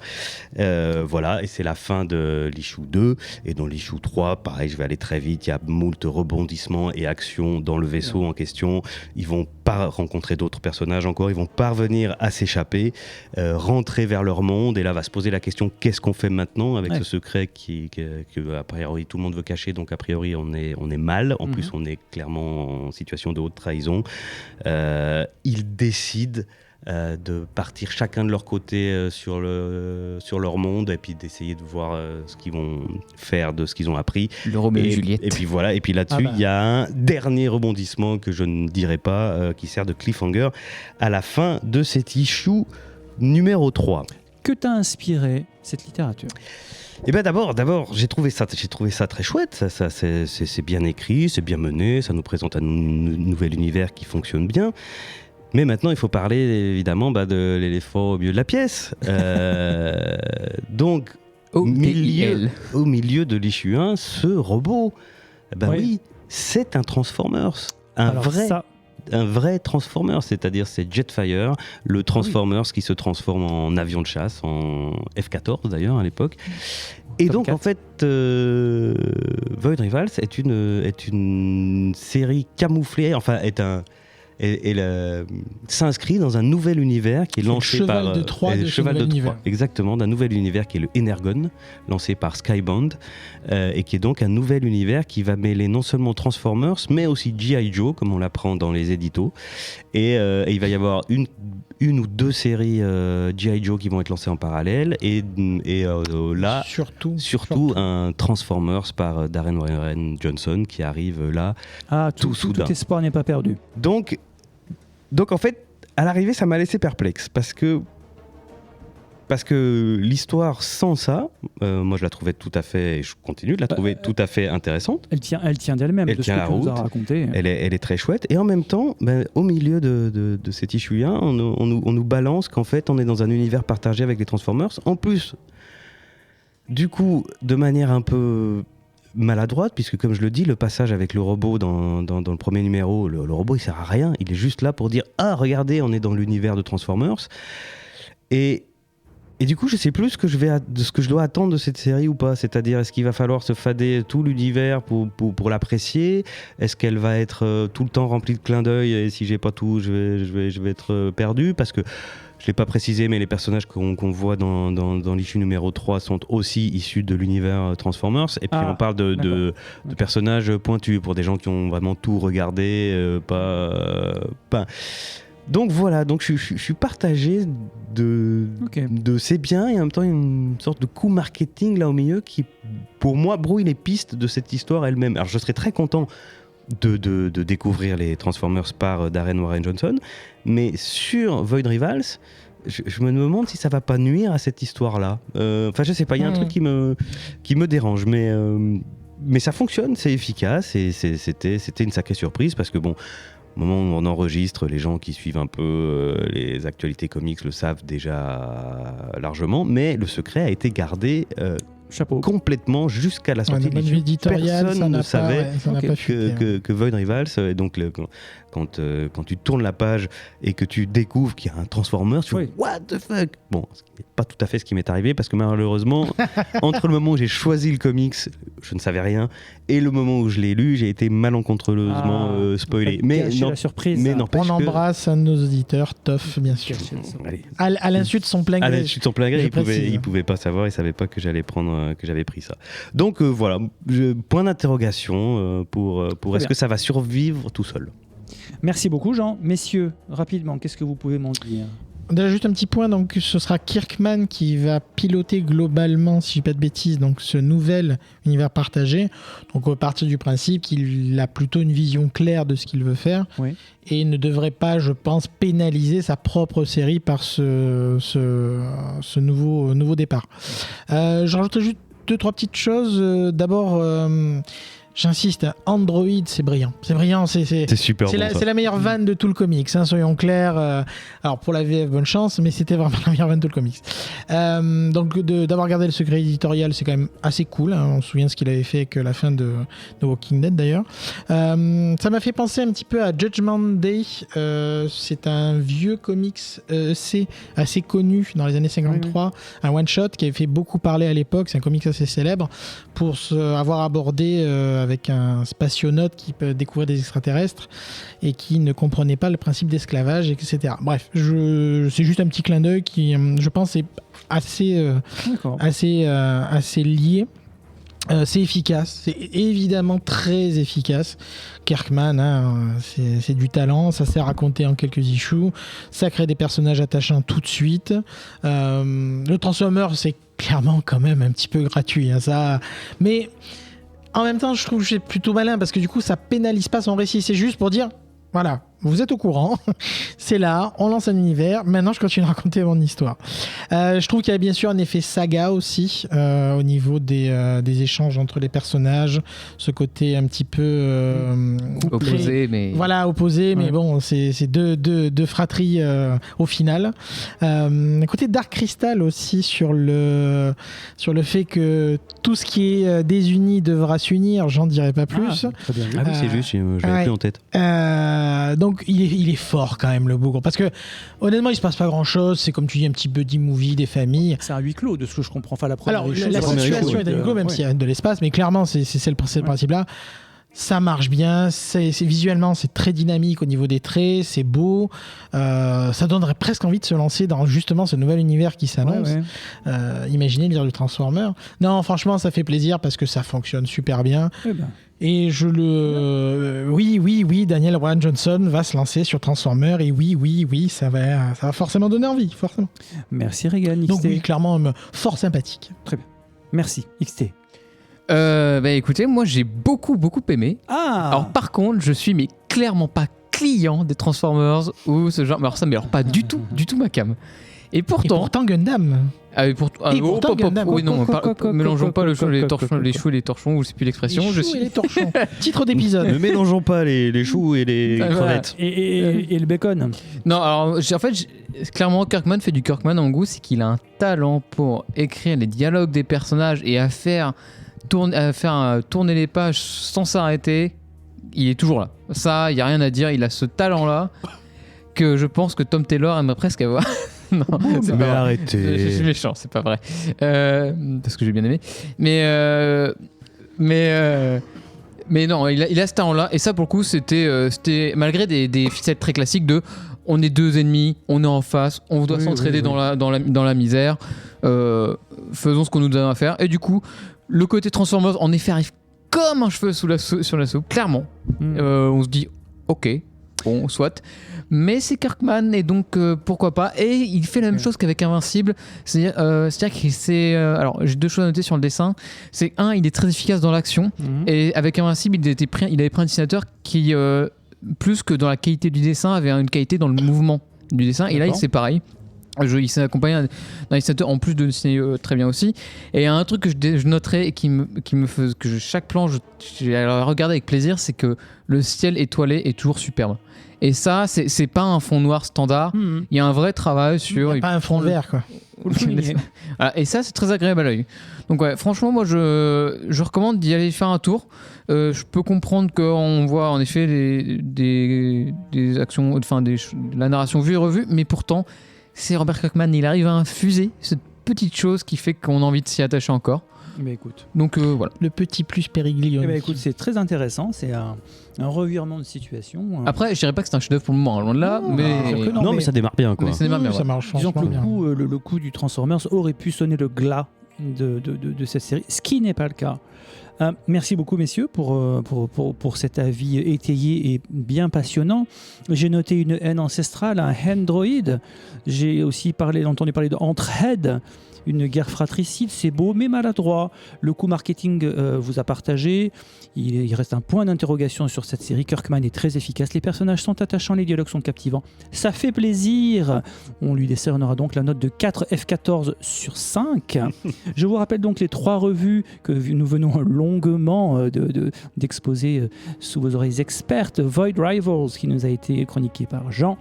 World Tree, si tant est qu'il faille le prononcer comme ça par excès. Et Reagan nous a parlé de Titan. Sans transition, une transition.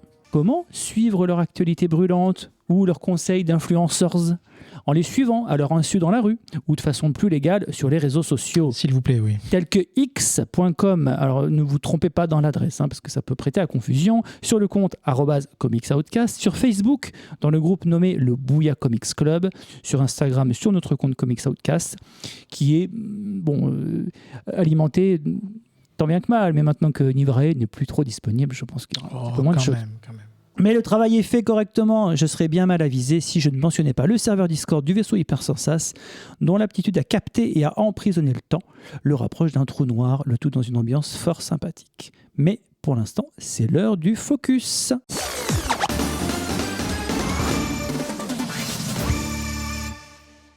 Le moment est donc venu de se concentrer sur une œuvre en particulier et d'en échanger. C'est le focus. Notre dévolu s'est porté aujourd'hui sur Dark Knight, A True Batman Story, ou en français, une histoire vraie. Qui s'y colle ?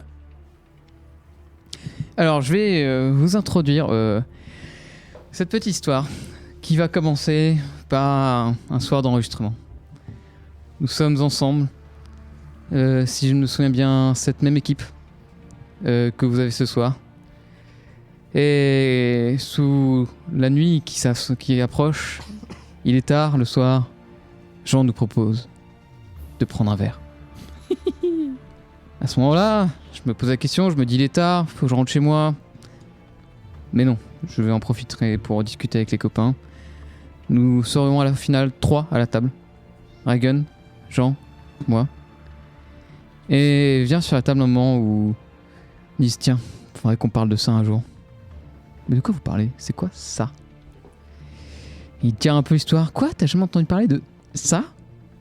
Non, j'ai jamais entendu parler de ça. Cette histoire vraie. Et oui, on va vous parler de Dark Knight, une histoire vraie.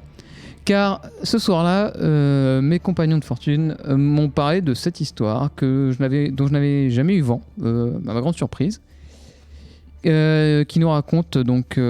un moment de la vie de Paul Dini. Donc on va parler sur une autobiographie qui vient de nous conter une aventure qui mélange l'imaginaire, son imaginaire et sa vie réelle et tout ce que ça a pu l'apporter dans la vie, que ce soit en termes de tragédie ou aussi de superbe d'une certaine manière sur comment rebondir. Et c'est sur ces mots que je lance mes compagnons sur cette histoire pendant qu'il mâchouille allègrement des bonbons. Ah ben c'était bien beau. Mais écoute, c'est fort sympathique. Donc effectivement, il s'agit d'un comics autobiographique, à volonté autobiographique autour de Paul Dini. Paul Dini qui est un scénariste de comics bien connu dans le milieu pour avoir notamment travaillé sur la série animée Batman The Animated Series. Rien que ça, oui messieurs. Oh là, dans le stade. D'avoir... ne serait-ce que, je sais pas moi, par exemple, créer Harley Quinn, vous voyez, des petites choses dans le CV. Rien. Voilà, ce genre de petits détails qui sont restés clairement dans la mémoire, mais la vie nous met tous à l'épreuve. Et c'est le récit intimiste d'une de ces épreuves qu'a vécu Paul Dini. Pour faire simple, effectivement, donc pour planter le décor, nous sommes à l'époque de la série animée. Nous sommes dans une période où Paul Dini a commencé à avoir un petit succès quand même, puisqu'il commence à être reconnu pour son travail. Il doit travailler sur un projet assez important pour la série. Et oui, car la série va avoir droit à un film. Un long métrage. Un long métrage, rien que ça. Et qui pourrait s'appeler The Mask. Alors ça. Nom de projet à ce moment-là, qui deviendra un certain Mask of the Phantasm. Nous aurons l'occasion d'en reparler. Donc il est dans cette période-là, il nous raconte aussi un petit peu par le biais de cette aventure son enfance, comment il en est arrivé là, etc. Mais pour faire simple, en tout cas, c'est quelqu'un qui qui a du mal effectivement à trouver sa place globalement au-delà de son imaginaire, et qui essaye du coup de la trouver par des relations sociales et plus si affinités, mais voilà, c'est plus dans le paraître, il force un peu les situations pour essayer de faire des rencontres, et lors d'une soirée où il va essayer de se convaincre plus qu'autre chose qu'il peut sortir avec une starlette qui, elle, était très claire qu'elle voulait surtout avoir des contacts pour percer dans le milieu, et qui ne s'en est jamais cachée, très clairement. C'est quand même un des vents les plus violents qu'on ait vu. C'est voilà, notamment une phrase alors, est-ce que tu fréquentes quelqu'un en ce moment ? Il y a ce genre de phrase. Et d'ailleurs, cette phrase est vraiment mise en ressort dramatique, mais vraiment fort. C'est vrai, elle est vraiment ça pique un peu. Donc il va se rendre compte qu'encore une fois il se berce d'illusions et que clairement c'est pas comme ça qu'il va s'en sortir. Donc il quitte cette soirée en roulant un peu des mécaniques en mode non mais tu sais moi je vais rencontrer non mais j'ai quelqu'un en ce moment voilà, non mais t'inquiète pas je pars de l'autre côté, non mais t'inquiète pas je m'en vais, même pas mal. Donc il va partir et il va partir donc on est à Hollywood bien sûr, donc LA et compagnie. Et il va faire une rencontre malencontreuse, si je puis dire, puisque il ne décidera pas de changer de trottoir quand il va voir arriver deux personnages patibulaires et qui vont le tabasser, littéralement, jusqu'à menacer sa vie. Et vraiment, il va être laissé détruit lors de cette confrontation. Il va évidemment donc survivre, puisque sinon il n'y aura pas d'histoire, mais il va être profondément traumatisé par cette agression. Il va rentrer chez lui malgré tout. On est aux États-Unis, donc il ne va pas aller directement aux urgences, bien sûr. Il va se dire ça va passer, c'est pas grand-chose. Et on va se mettre dans la... Oui, comme vous l'avez compris, c'est pas très joyeux, que vous auriez eu un doute, mais néanmoins... je vais pas dire que tout est bien qui finit bien, mais c'est cathartique. Donc effectivement, suite à cette épreuve, il va essayer, c'est donc tout le déroulé de comment lui va le vivre, comment il va remettre sa vie en question, comment il va remettre ses choix en question, comment... D'ailleurs, la question de Dark Knight, donc c'est Dark Knight, nuit, une nuit noire, et donc à la période où il aurait dû écrire The Mask of the Phantasm avec le reste de l'équipe, ce genre d'agression va lui poser la question de à quoi bon écrire des scénarios pour un personnage de dessin animé, qui plus est un Batman vengeur qui protège l'innocent, quand moi je me balade dans la rue et que je me fais tabasser. Ça met un petit peu les choses en perspective dans le mauvais sens du terme. Et au travers de ce récit, on va avoir donc ses pensées intimes, vraiment intimes. Il y a notamment un moment assez marquant, enfin je trouve marquant, où il va gagner un Golden Globe, ou un équivalent, je sais plus. Un Grammy c'est plutôt un Grammy, effectivement, où on va le voir avec le Grammy et il va se mutiler. Alors, il y a un grand mot, il va se faire des cicatrices avec son Grammy, en mode ça va pas. Donc, c'est quelqu'un qui a vraiment souffert, et se mettre à nu comme ça, c'est assez courageux. Rare et courageux. Et c'est vraiment très très percutant. Un peu, bien sûr, vous pensez à The Thorgood, bien sûr, sur le bref. Et donc vu que ça reste quand même un scénariste, il va mettre en avant sa psyché au travers des personnages, puisque comme il le dit, quand on est scénariste, on héberge tout un tas de ménageries dans son cerveau lorsqu'on les écrit, ils prennent vie entre guillemets. Et c'est au travers de ces échanges qu'il va avoir avec les personnages qu'il va se remettre en question, essayer d'aller de l'avant, ou des fois ne pas y arriver aussi, bien sûr. Je vous laisse imaginer les conversations qu'il peut avoir avec le Joker dans ces moments-là. Et c'est tout ce processus de guérison qu'il va dérouler, étaler sous nos yeux, littéralement. C'est très marquant. C'est vraiment très marquant. Accessoirement, c'est bien écrit, parce que on peut avoir des moments marquants et que ce soit pas forcément très bien écrit. C'est aussi très beau, puisque c'est Eduardo Risso qui est au dessin. C'est magnifique. C'est vraiment magnifique. Le travail des couleurs c'est un truc de dingue. Il y a vraiment des jeux entre les personnages réels, les personnages de fiction, les situations où il se sent, lui, qui sont rendus aussi en dessin. Enfin, il y a une vraie osmose entre le récit et le dessin qui sont vraiment marquants. Donc on voit tout ce processus. Donc il va voir un psy, il va essayer encore une fois de trouver un sens à sa vie littéralement. C'est intéressant parce qu'il évite tout ce qui est, vous savez, la notion d'incel, etc. C'est-à-dire qu'il se rend bien compte que c'est avant tout lui il n'y a pas de question de free hand zone ou quoi que ce soit. C'est qu'il se rend bien compte qu'il n'a pas fait le nécessaire dans sa vie avant toute chose pour essayer de faire en sorte que ça aille mieux. Et c'est avant tout savoir ce que lui a besoin et ce qu'il veut. Il me dit qu'il... Oui. Alors, c'est un travail qu'il a fait sur lui-même, ouais. Oui, c'est ce que je dis, c'est qu'il y a vraiment tout ce processus qu'il va produire dans le récit pour aller justement plus loin que je me suis fait tabasser parce qu'une fille m'avait conduit la veille au soir. Et que c'est clairement au-delà, il va aller très largement au-delà de ça. D'ailleurs, il finit par aussi être lucide sur lui-même, sur le fait qu'il a tendance à choisir des filles avec qui ça ne pourrait jamais marcher en fait. Okay. Donc on voit la perte de confiance, le sentiment d'insécurité évidemment, la paranoïa, et qui dit paranoïa aux US bien sûr, ça va lui traverser l'esprit de prendre un gun évidemment. Bien sûr ça n'ira pas plus loin que ça, mais c'est pas très étonnant malheureusement. Et puis vraiment le sujet c'est tellement bien écrit, vraiment, c'est fin, c'est touchant, c'est même triste, très clairement à certains moments. Ce qu'il essaie de faire passer, c'est d'autant plus ironique, c'est que il faut écouter un peu moins les voix dans sa tête, un peu plus les voix des autres qui veulent vous aider. Et ça, on le voit quand il est au fond du trou, au lieu de s'enfermer et de se macérer, d'écouter plutôt les mains tendues et ceux qui donnent les bons conseils pour essayer d'aller de l'avant. Petite anecdote, à un moment donné, il parle d'une histoire entre Sandman et Death, qui est très intéressante, en catharsis de ce qu'il a vécu.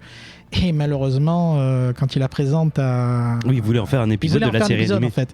Et quand il la présente, comment il s'appelle, Alan Burnett, il dit c'est très bien, mais ça colle pas du tout à ce qu'on essaye de faire.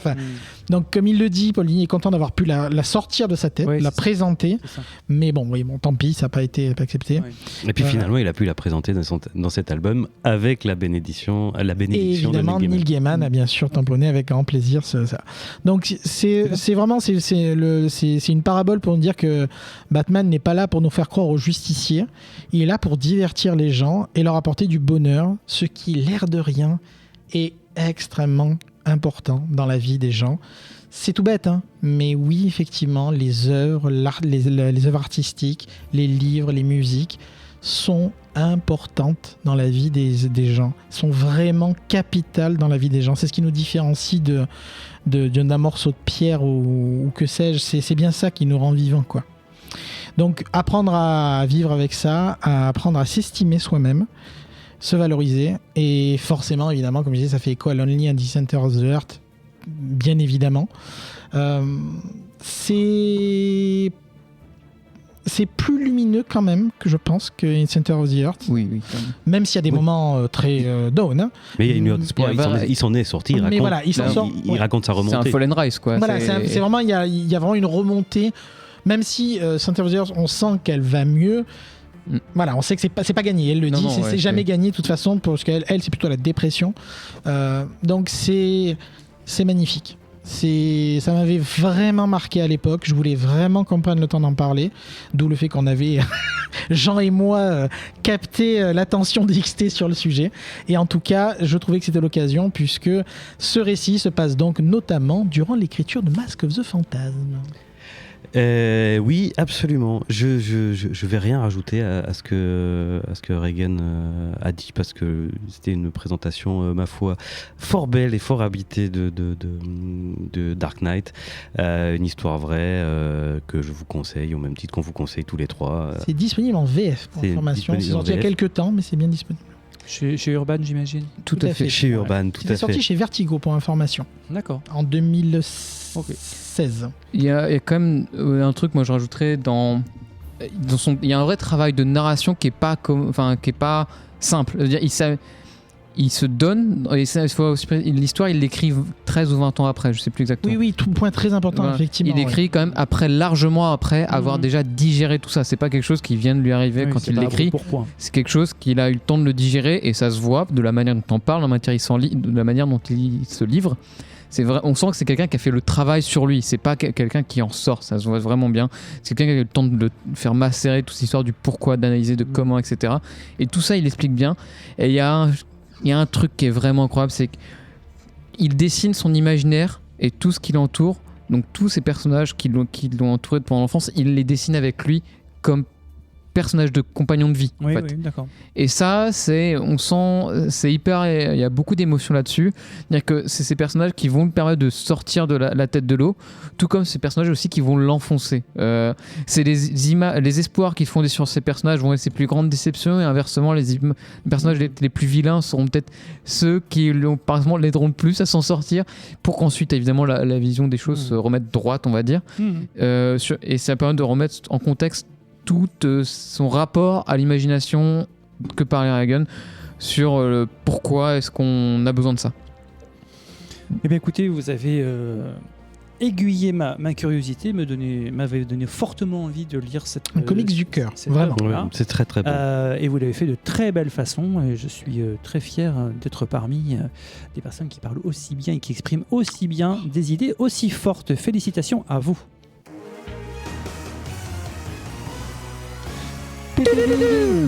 Que serait le VHS ou même Comics Outcast sans ses auditrices et ses auditeurs? Rien, bien sûr. Voici donc le moment de vous remercier, vous, les fidèles, les grognards, les grognardes, mais aussi les nouveaux et les nouvelles que nous invitons à nous auréoler d'étoiles dans les applications de podcast ou bien les plateformes de podcast. C'est dur à dire, hein, les plateformes de podcast selon vos goûts. C'est très important pour notre visibilité, comme le dirait notre hôte de Cinécure. Si vous aimez ce que vous entendez, vous pouvez également nous soutenir grâce à un micro-don via la plateforme Patreon ou Patreon, selon votre langue maternelle, à l'adresse patreon.com/vaisseau hypersensas. Votre aide nous permet de payer le loyer du vaisseau, d'acheter du matériel, toutes sortes de dépenses qui visent à améliorer les émissions. Comme vous le savez peut-être, le VHS a récemment procédé à un saut en hyperespace et se retrouve dans un nouvel univers. Un grand merci à notre nouvel hôte, le Studio 17. Gloire à ses membres et à leur accueil chaleureux et bienveillant. Nous pouvons donc leur dire merci. Merci. Vous l'avez compris, tout a changé, sauf les membres de l'équipage et les bonnettes des micros. Blague à part, votre soutien est plus que jamais essentiel. J'en profite pour remercier les patronautes qui nous soutiennent déjà. Voici venir le Hors les Bulles.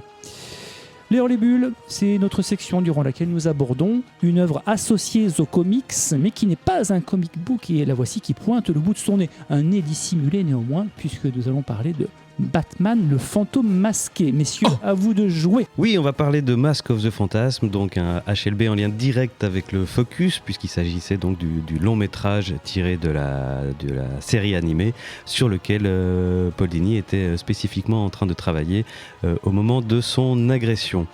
C'est aussi d'actualité, puisque, à moins qu'elle en parle, je m'en excuse par avance. Non, mais je l'aurais dit, mais vas-y. Oui, juste pour dire que ça sort tout juste en Blu-ray la semaine dernière quand on enregistre, littéralement. Voilà. Ça ressort, pour être plus précis, tout en édition 4K, parce qu'il était déjà sorti il y a quelques années en Blu-ray et il ressort. Pour les deux du fond qui viennent d'arriver, je rappelle ce qu'est Batman, la série animée. C'est le meilleur dessin animé de tous les temps. Voilà. Ce n'est pas une question de goût, ce n'est pas mon avis personnel, c'est un fait. Même Olivier Top, c'est pas aussi bien. Mais tu sors. Non, alors, plus sérieusement, pourquoi je dis c'est un fait, c'est-à-dire qu'il suffit de regarder les dessins animés qui sont sortis à la même époque, à savoir notamment le X-Men de l'époque, pour on voir tire pas sur les ambulances. Non, c'est que le X-Men aujourd'hui on peut plus le regarder en termes d'animation, de couleurs, de cara design, c'est irregardable. Et les Animaniacs. Alors, oui, mais qui sont du même, qui sont dans la même mouvance. Qui sont dans la même mouvance. Oui. Alors que Batman aujourd'hui, cette série, vous pouvez encore la regarder. Elle est complètement intemporelle, notamment grâce à un choix graphique super fort, d'être à la fois extrêmement stylisé, de présenter un monde dont on ne connaît pas exactement la chronologie. On dirait un peu les années 30, mais en même temps, c'est de la technologie des années 90.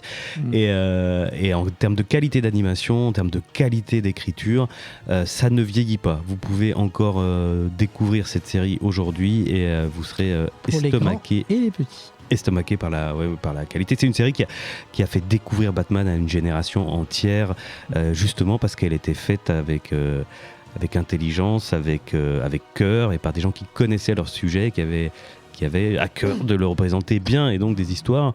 Chaque épisode était un mini-film. Alors il y a des épisodes mieux que d'autres. Toujours pareil, il y a des hauts et des bas, mais il y a eu des films, vraiment des épisodes extrêmement marquants. Et si Avec je peux me évidemment la thématique globale du film noir. Oui, voilà. Qui est en permanence. Une ambiance totalement de. C'est ce que je voulais dire. Effectivement, tu as raison de le préciser. C'est une ambiance de film noir.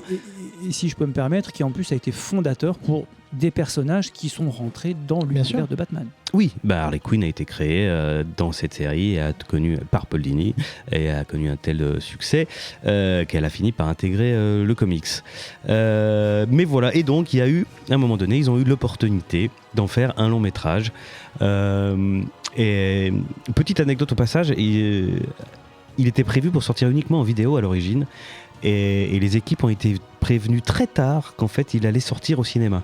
Ce qui a été pour eux un peu une catastrophe, parce que de leur propre aveu, il y a des choses peuvent passer sur un petit écran qui passent moins bien sur un grand écran. Mais bon, dans l'ensemble, ils s'en sont quand même extrêmement bien tirés. Donc voici Batman Mask of the Phantasm, qui débute par un générique somptueux, qui est une vue en 3D sur le ciel rouge caractéristique de la série, une vue en 3D de Gotham City. Alors certes, technologiquement, cette séquence a un peu vieilli. La 3D, c'est toujours la première. Mais bon, je trouve que ça va encore. Honnêtement, ça va. Mais c'est vrai que c'est la partie qui vit le plus mal. Elle reste encore excellente. Vu qu'elle est très basique. Et surtout, elle est accompagnée, ça je tenais absolument à en parler, par une musique absolument extraordinaire. Et c'est l'occasion de rendre hommage à cette compositrice qui malheureusement n'est plus de ce monde, qui s'appelait Shirley Walker, qui était exceptionnelle et qui a fait sur toute la série des musiques exceptionnelles. Il faut savoir que pour cette série, ils avaient de 10 à 15 minutes de composition originale de musique pour chaque épisode, ce qui n'arrive jamais. Normalement, il y a 3 thèmes qu'on passe en boucle dans tous les épisodes. C'est toi qui avais parlé de la soundtrack complète qui faisait une quantité de pistes hallucinantes. Ouais. Ils ont sorti un intégral de toutes les musiques de la série, et ça prend 6 volumes. On y découvre effectivement qu'elle n'a pas tout fait toute seule. Tous les morceaux ne sont pas signés par elle, mais c'est elle qui supervisait l'ensemble.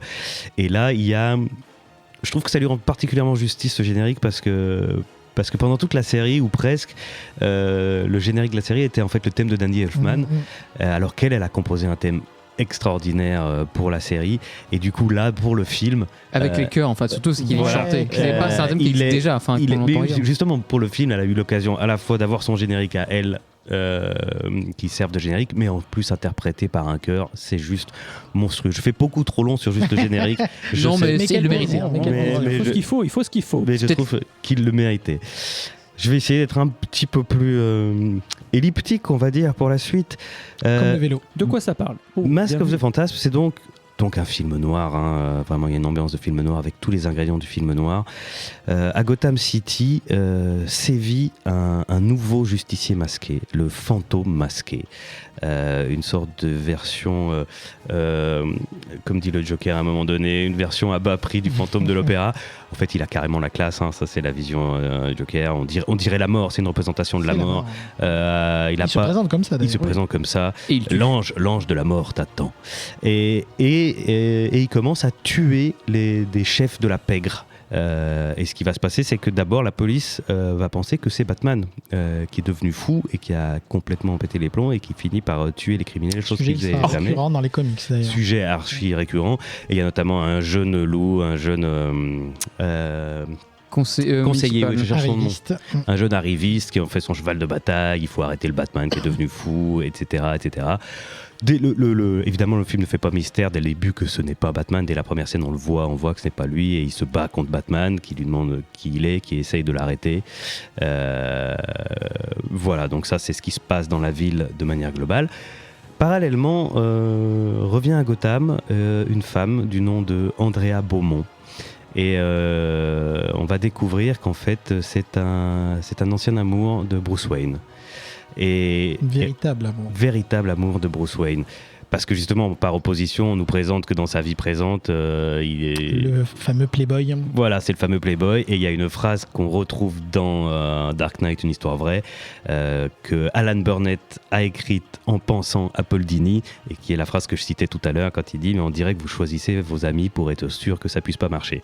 Et dans Dark Knight, une histoire vraie, Paul Dini lui dit « Dis donc, j'ai déjà entendu ça ». Et Alan Burnett lui dit « Bah oui, je m'inspire des gens que je connais dans la vie ». Bref, revient cette femme, Andrea Beaumont, grande élancée, rousse, yeux verts, caractéristique, on est dans un film noir Luxe. de la aussi, femme fatale comme Luxe. Donc on a vraiment dans le modèle de la femme fatale. Et on va avoir droit à un flashback, à plusieurs flashbacks qui vont nous raconter leur histoire d'amour 10-15 ans auparavant. Et surtout au tout début de son retour à Gotham. Mhm. Oui. C'est surtout ça. C'est au niveau timing, peu importe le nombre d'années. Oui. Il est vraiment au moment de faire ses choix pour comme Bruce Wayne, faire le serment, Batman, etc.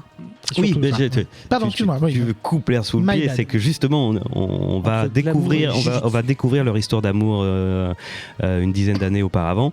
Et c'est là pour moi un des aspects les plus intéressants de ce dessin animé, c'est qu'il va proposer une autre version des origines de Batman, puisqu'on retrouve ce Bruce Wayne qui n'est pas encore Batman à cette époque-là, qui fait référence à la fois à Year One, il attaque les criminels, mais il a juste une cagoule et un blouson, et il s'en sort comme il s'en peut. sort La comme il première peut. sortie, oui. Mais il est surtout ennuyé parce qu'on n'a pas peur de lui. Mais là-dessus, il va tomber sur cette femme, une rencontre très belle, puisque c'est au cimetière, il l'entend parler et il pense qu'elle s'adresse à lui, alors qu'en fait elle est en train de parler à sa mère qui est morte, et lui il est surpris, il fait mais vous parlez à qui? Mais je parle à ma mère. Puis il lui fait, et elle lui dit mais ça vous est jamais arrivé vous de parler aux morts? Et là il lui fait si mais juste une fois. Enfin, Martha. Enfin bon bref, ne gâche pas tout.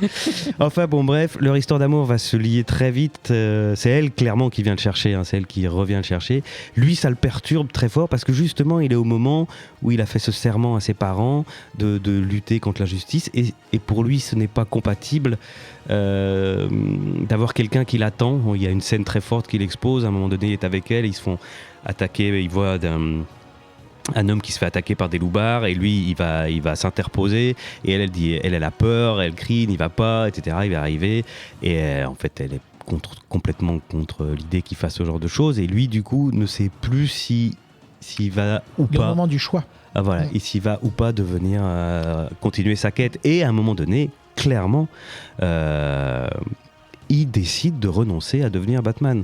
Il décide de renoncer à devenir Batman et il la demande en mariage, dans une scène qui est à la fois très, très touchante et à la fois plane déjà la menace, puisqu'il la demande en mariage à côté du manoir Wayne, près d'une fissure d'une grotte, et juste après qu'il l'ait demandé en mariage et qu'elle ait dit oui, s'échappe une nuée de chauves-souris de cette cave, comme pour préfigurer que le destin ne va pas être de leur côté.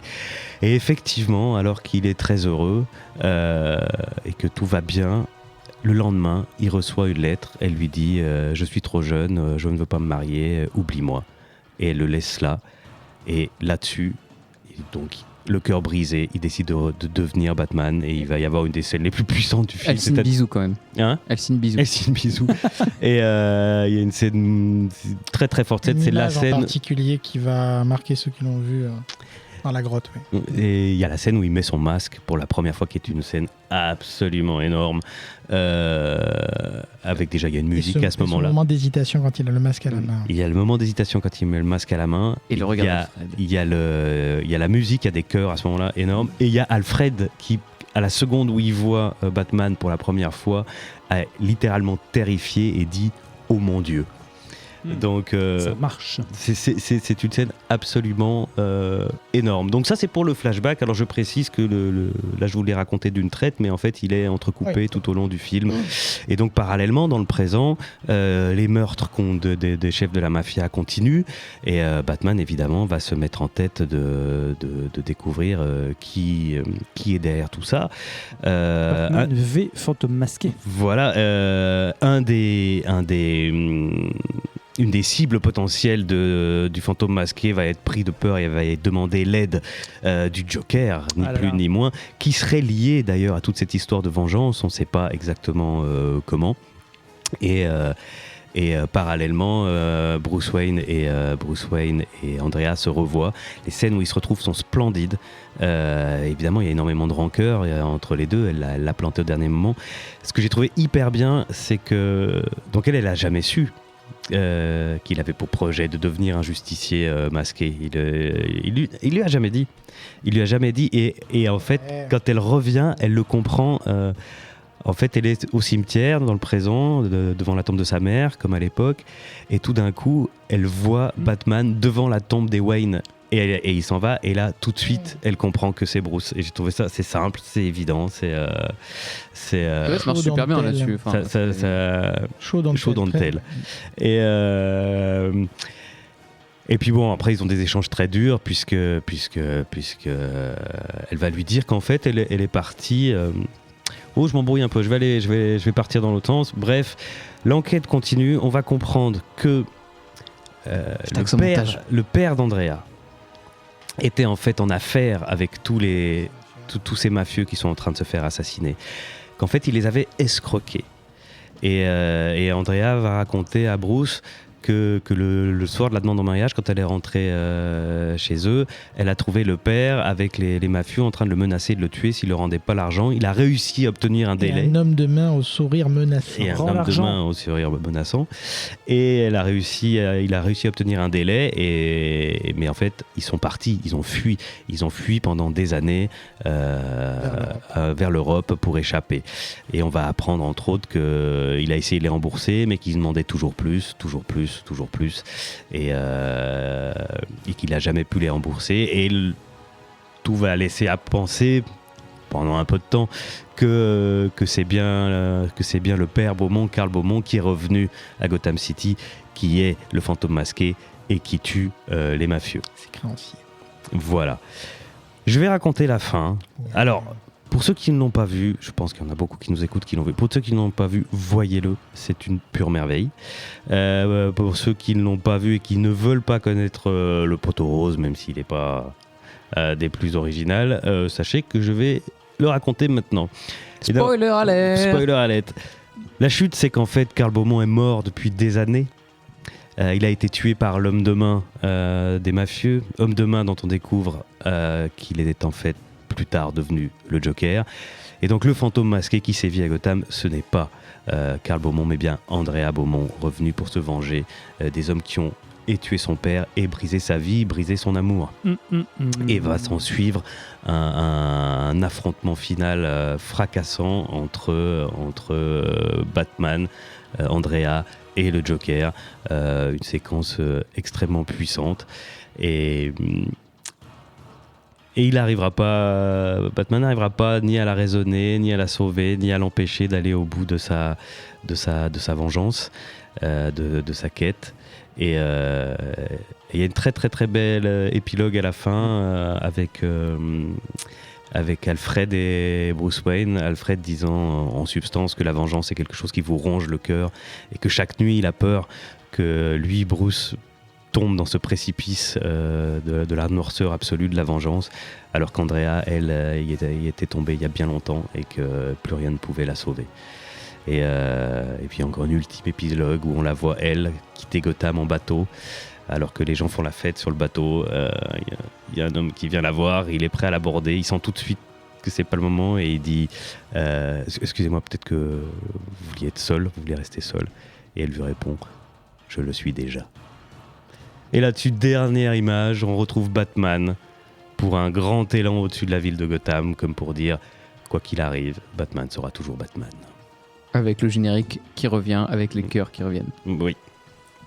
Avant d'être coupé par une chanson de Tina Arena quand même sur le générique. Mais qui fonctionne. Mais qui fonctionne. Et donc ce que je voudrais dire rapidement, c'est que voilà, moi je trouve que c'est vraiment un très très beau film. C'est un pur modèle de film noir avec des classiques du film noir. Et King Kong. Et King Kong, c'est juste, t'as raison. C'est bon, maintenant tu l'as. Et puis... et qui contient notamment, je vais juste finir là-dessus, et après je vous laisse parler, pardon, j'ai beaucoup parlé, mais parmi les meilleures scènes du Joker, mais non seulement de la série, mais parmi les meilleures scènes du Joker, tous médias confondus. À un moment donné, il vient confronter le jeune Arthur Reeves, qui est lié à cette histoire, je passe les détails, mais dans cette séquence, cette séquence est extraordinaire, que ce soit en termes de look, de mise en scène, de danger que représente le Joker. C'est une des fois où je trouve on le ressent le plus. Et notamment, moi, c'est la première fois que j'ai ressenti à ce point-là à quel point son gaz hilarant, c'est vraiment une horreur et on peut en mourir, quoi. Ouais. On n'a jamais cette image-là, mais celui qui en est victime dans le film, qui a cette crise de rire, on voit que le mec va mourir de rire en s'étouffant, quoi. Et la scène est géniale. Et le mec il y a aussi un autre truc, une surcouche géniale, c'est que le mec est pris d'un fou rire provoqué par un gaz hilarant, mais quand Batman arrive, Batman fait tellement peur que quand même ça calme ça le calme. Pendant calme 2 secondes, oui. Ouais, mais quand même. Mais- Ben voilà, donc une pure merveille. Si vous ne l'avez pas vu, voyez-le. Si vous l'avez vu, revoyez-le. Il est sorti il y a seulement 30 ans, mon Dieu. Et regardez Batman qui joue à King Kong il se bat contre les petits hélicoptères de Joker dans cette ville miniature. C'est vrai. Ouais, écoute, si nos auditrices, nos auditeurs ne sont pas convaincus, je pense qu'ils ne le seront jamais. Messieurs, vous voulez rajouter un petit mot peut-être ? De petits trucs, parce que globalement, je pense que voilà, on a quand même eu pas mal de choses. D'abord, juste un truc purement technique, puisque c'est une ressortie, comme je disais, en Blu-ray, remaster, HD, etc. etc. C'est un peu les montagnes russes, parce que la pellicule, le rendu est en fait à peu près le même que celui du premier Blu-ray, mais upscale. C'est-à-dire que les scènes qui étaient déjà floues pour différentes raisons, malheureusement, à l'époque, le sont toujours, en fait. Donc, du coup, je m'attendais à un remaster complet, avec des reprises de chaque scène.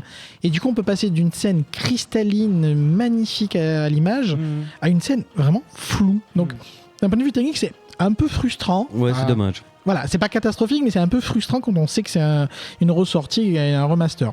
Moi, c'était la première fois que je voyais en VO.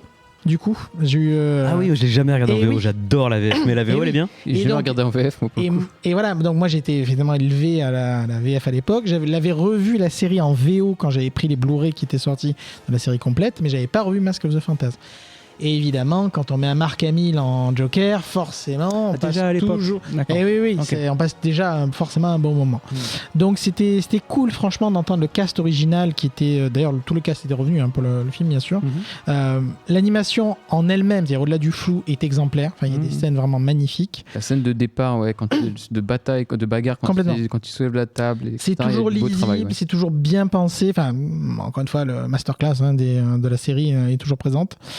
Pour la petite anecdote, et c'est pour ça que j'ai amené un comics à mes camarades, le Mask of the Phantasm, contrairement à Harley Quinn, ne sera jamais repris ailleurs que dans cet animé. Et ce n'est que très récemment qu'un certain Tom King, clin d'œil Kétrus, va l'intégrer dans un run Batman Catwoman. J'en dis pas plus au niveau de l'intrigue, mais pour info, voilà, donc ça n'a fait son retour qu'il y a l'année dernière ou l'année d'avant, enfin c'est tout récent. Ça a plutôt bien vieilli, globalement. Certains éléments vont un peu vite au niveau de l'intrigue, mais je pense que c'est en partie par sa durée, puisqu'il ne dure qu'1h15, il ne faut pas l'oublier. C'est aussi que c'était pensé comme un direct ou DVD initialement, donc je pense que tout ça joue, mais avec ces contraintes-là, etc., ils s'en sortent très bien. C'est juste que voilà, certaines intrigues vont un peu vite, on rentre pas forcément dans tous les détails, tous les sujets, mais les interactions avec les personnages sont parfaites, les scènes qui sont présentées sont parfaites. Je trouve qu'il y a exactement la bonne durée, la bonne vitesse. C'est pas la durée, c'est juste pour- Enfin, non, même au je niveau trouve que, du d'intrigue. coup, ils ont fait des choix d'intrigue. Quand ils parlent Ouais. par exemple du père Beaumont, on aurait bien plus pu brouiller les pistes. C'est-à-dire que l'intrigue, Batman en fait a un rôle très secondaire. Le film Bruce est court, Wayne a un hein. rôle important, mais Batman, Ouais, le film il est est pas là, court, c'est hein, pareil. il dure pas très 1h15. longtemps. 1h15, ouais. C'est très Mais très court. moi, enfin, à la limite, je trouvais ça bien parce qu'en fait, tu devines dès le début plus ou moins. Enfin, je trouve les ficelles sont quand même pas non plus. Non, mais c'est pas, mais c'est du pas coup, grave. trop mais, tiré dessus, ça aurait été. Moi, je reproche, comme tu dis, le petit manque de rythme d'époque. Je aurais dit, c'est justement peut-être manque de musique pour rythmer certaines scènes. Mais peut-être. bon. Mais enfin, en tout cas, La moi, musique, il y en a Ah oui, beaucoup ouais. et elle est splendide. Il y a des Ah oui, moments non, il y en a. manque. Il y a des noter moments où je que- trouve un ouais. peu trop calme. D'accord. Mais c'est. Le film contraste surtout avec la série par un Batman vulnérable. Il n'est pas au contrôle des événements, il est complètement spectateur, il se fait balader par le méchant dans tous les sens du terme, y compris Bruce Wayne. Donc c'était aussi la volonté, d'ailleurs ils en parlaient encore une fois dans Dark Knight Story, c'est qu'ils voulaient que ce soit une histoire d'amour.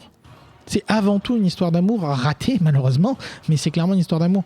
Et vraiment, de voir, comme on disait, ce choix au tout début de sa carrière, il aurait pu être heureux. Et la fatalité qui a rattrapé. Ça en fait une tragédie. Ça fait vraiment une tragédie. Ça en fait une tragédie, directe, sur ça génial. Ce qui est le code le plus simple et évident entre guillemets du film noir, quoi. C'est oui, vraiment le cœur du film Après, noir. voilà, étant ce genre d'histoire. une femme qui cherche, un méchant qui cherche à se venger. Bon, pour le reste, c'était assez classique, mais ça fonctionne bien. L'antagoniste, évidemment, donc on a penser à un charisme de dingue, bien sûr.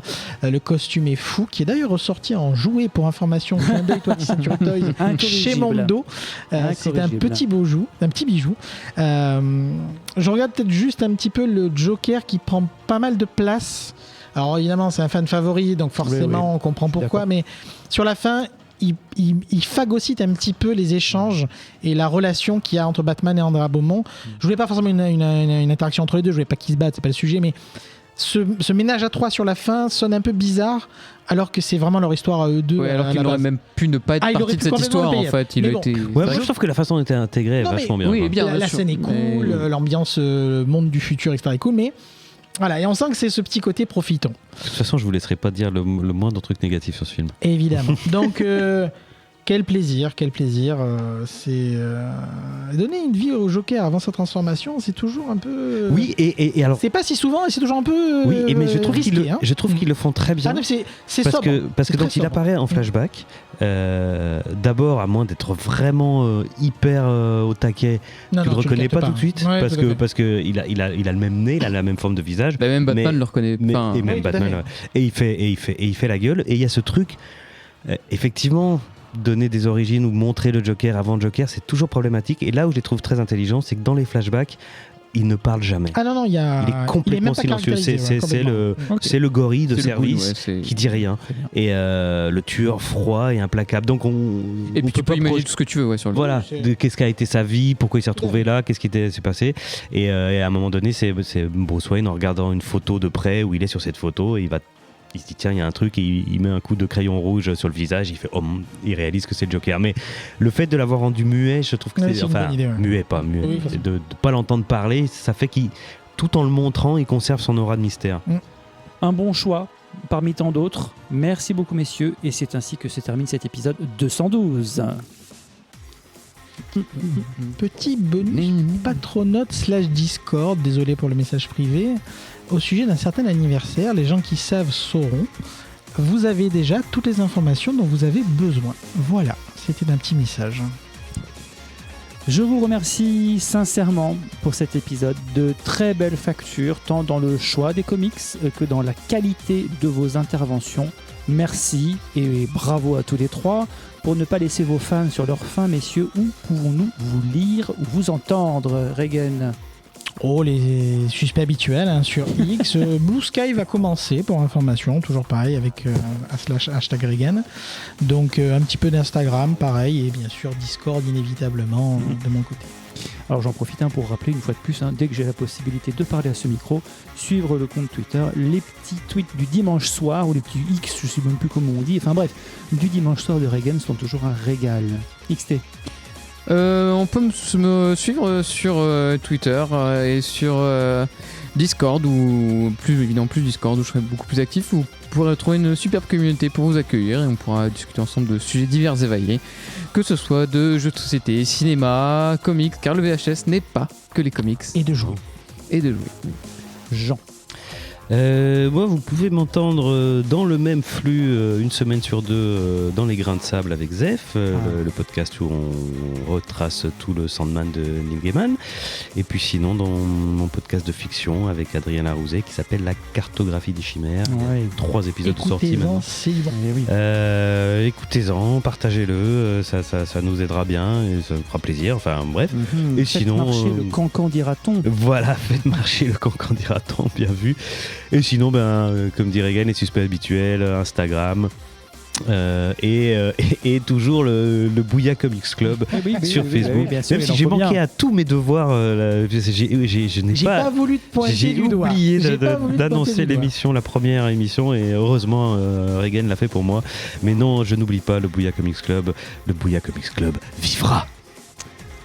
Eh bien, écoutez, sur ce. Et toi, Hop, hop, hop, hop, où est-ce qu'on hop. peut te retrouver? Ah, bah, pas très loin d'ici, du moins moins loin que la dernière fois, mais toujours en Seine-Saint-Denis et toujours sur un compte Twitter qui ne sert finalement qu'à retweeter, ce qui est déjà du tweet. Ce qui est déjà bien. Voilà, les choses que j'aime bien, les choses qui me passent sous les yeux, et souvent des dessins de Bill Cleese et Veli, bien évidemment. Quel artiste. Et bravo pour cette première en tant que Effectivement, Ah, merci, merci, pour cette c'est très offre de gentil. qualité. Merci bien, ça me va droit au cœur. Rendez-vous pour la 213. Oui. Oui. Allez, Ah, bientôt. ça porte À malheur. bientôt. À bientôt. À bientôt, on fait des bisous. 213 fois malheur. Ouais, 213, c'est pas possible.